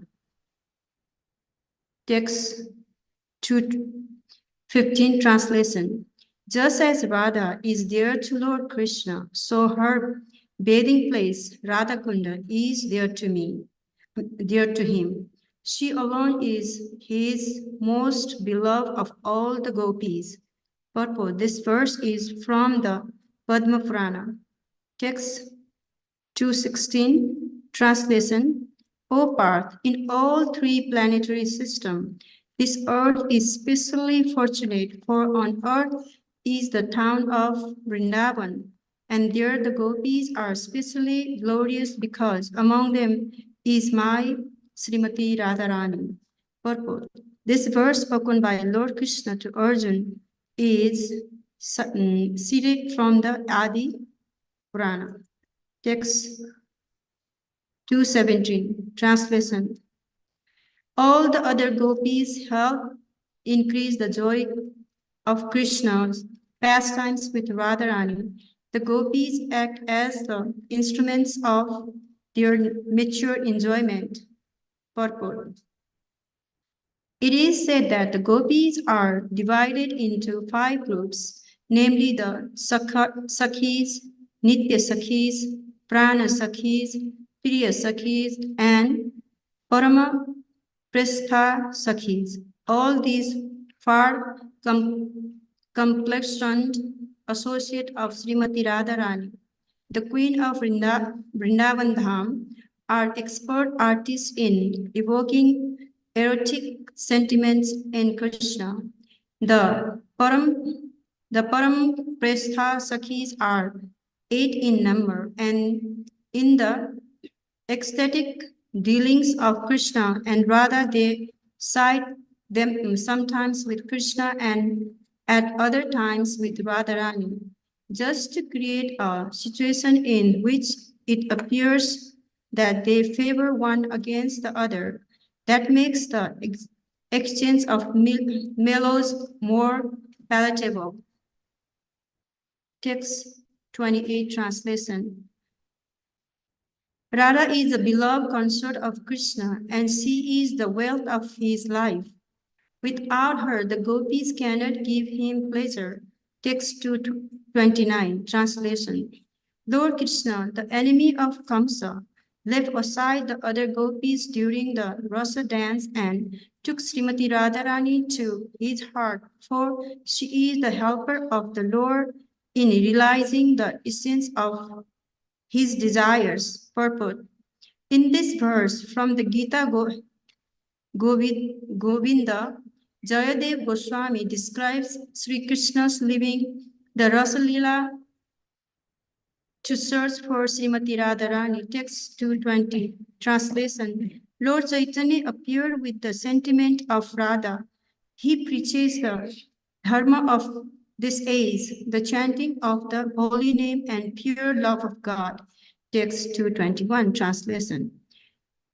In the mood of Srimati Radharani, he also fulfilled his own desires. This is the principal reason for his appearance. Text 222. Translation. Lord Sri Krishna Chaitanya is Krishna, Vrajendra Kumara, the embodiment of rasas. He is amorous, loved, personified. Text 223 translation. He made his appearance to taste that conjugal mellow and incidentally to broadcast all the rasas. Text 224 translation. My dear friend, just see how Sri Krishna is enjoying the season of spring, with the gopis embracing each of his limbs. He is like amorous love personified. With his transcendental pastime, he enlivens all the gopis and the entire creation with his short bluish bluish black arms and legs, which resemble blue lotus flowers. He has created a festival of Cupid.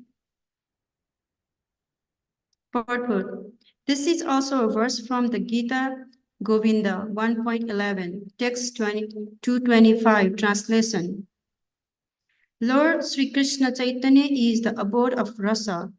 He himself tasted the sweetness of rasa in endless ways. Text 226. Translation.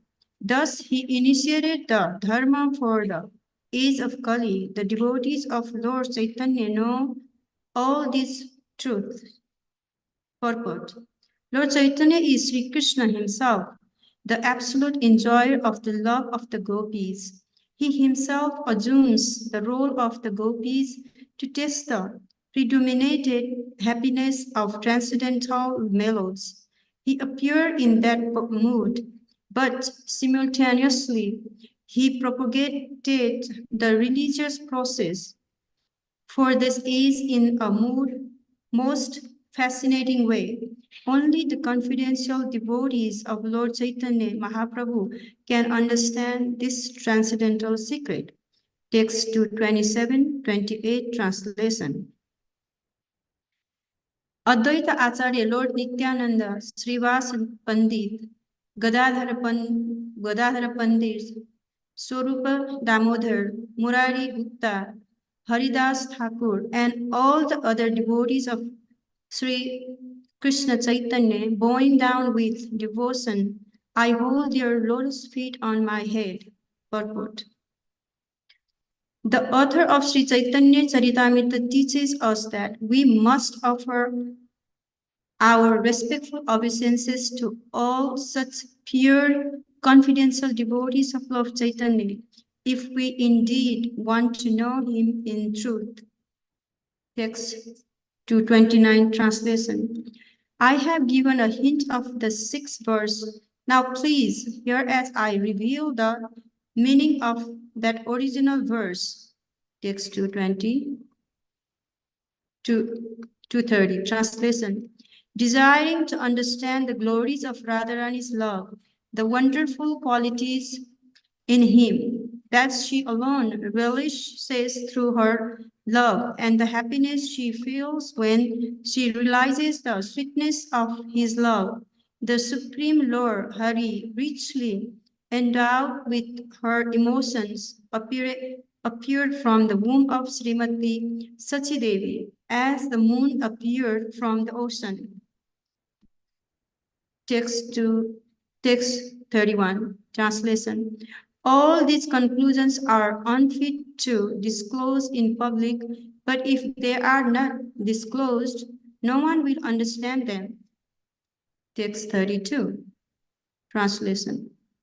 Therefore, I shall mention them, revealing their essence, so that loving devotees will understand them, but fools will not. Text 33, 233, translation. Anyone who has captured Lord Chaitanya Mahaprabhu and Lord Nityananda Prabhu is his heart will become blissful by hearing all these transcendental conclusions. Text 234. Translation. All these conclusions are like the newly grown twigs of a mango tree. They are always pleasing to the devotees who in this ways resemble cuckoo's birds. Text 235. Translation. The camel-like non-devotees cannot enter into these topics. Therefore, there is special jubilation in my heart.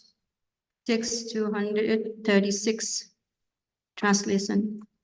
For fear of them, I do not wish to speak, but if they do not understand, then what can be happier in all the 3 worlds? Text 237, translation.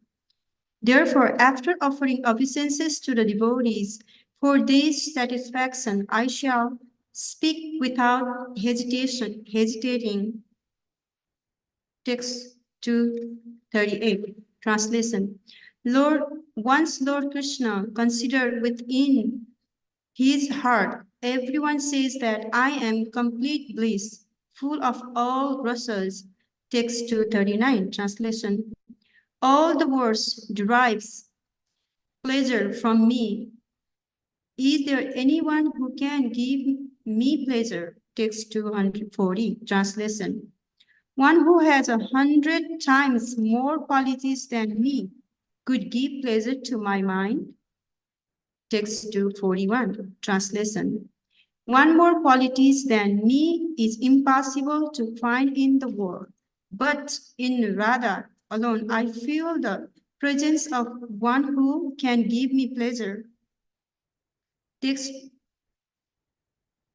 42, text 243 translation. Although my beauty defeats the beauty of 10 million cupids, although it is unequaled and unsurpassed, and although it gives pleasure to the three worlds, seeing Radharani gives pleasure to my eyes. 244 translation. The vibration of my transcendental flute attracts the three worlds, but my ears are enchanted by the sweet words of Srimati Radharani. Text 245 translation. Although my body lends fragrance to the entire creation, the sense of Radharani's limbs captivates my mind and heart. Text 246 translation. Although the entire creation is full of different tastes, because of me, I am charmed by the nectarian taste of the lips of Srimati Radharani. Text 47. Translation. And although my touch is fuller than 10 million moons, I am refreshed by the touch of Srimati Radhika. Text 48. Translation. Thus, although I am the source of happiness for the entire world, the beauty and the attributes of Srimati Radhika are my life and soul. Text 49, translation. In this way, my affectionate feelings for Srimati Radharani may be understood, but one analyzes, I find them contradictory. 250 translation. My eyes are fully satisfied when I look upon Srimati Radharani, but by looking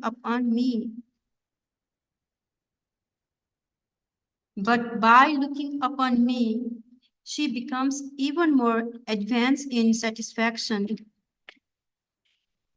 251 translation. The flute-like murmur of the bamboo rubbing against one another stills Radharani's consciousness, for she thinks it to be the sounds of my flute, and she embraces tamara trees, mistaking it for me. Text 252 translation. I have gotten the embrace of Sri Krishna, she thinks. So now my life is fulfilled. Thus she remains immersed in pleasing Krishna, taking the trees in her arms. Text 253 translation. When a favorable breeze carries to her the fragrance of my body, she is blinded by my love and tries to fly into that breeze. 254 translation.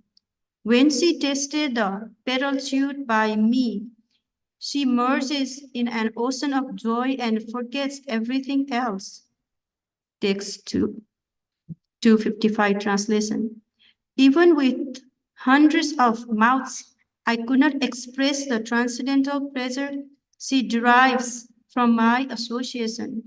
Text 52 translation.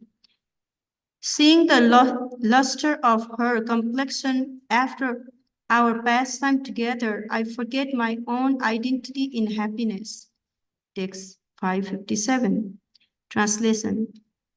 The sage Bharat has said that the mellows of lover and beloved are equal, but he does not know the mellows of my Vrindavan. Purport. According to expert sexologists like Bharat Muni, the male and the female enjoy equally in material sexual pleasure, but in the spiritual world, the relationships are different, although this is unknown to mundane experts. Text 258, translation.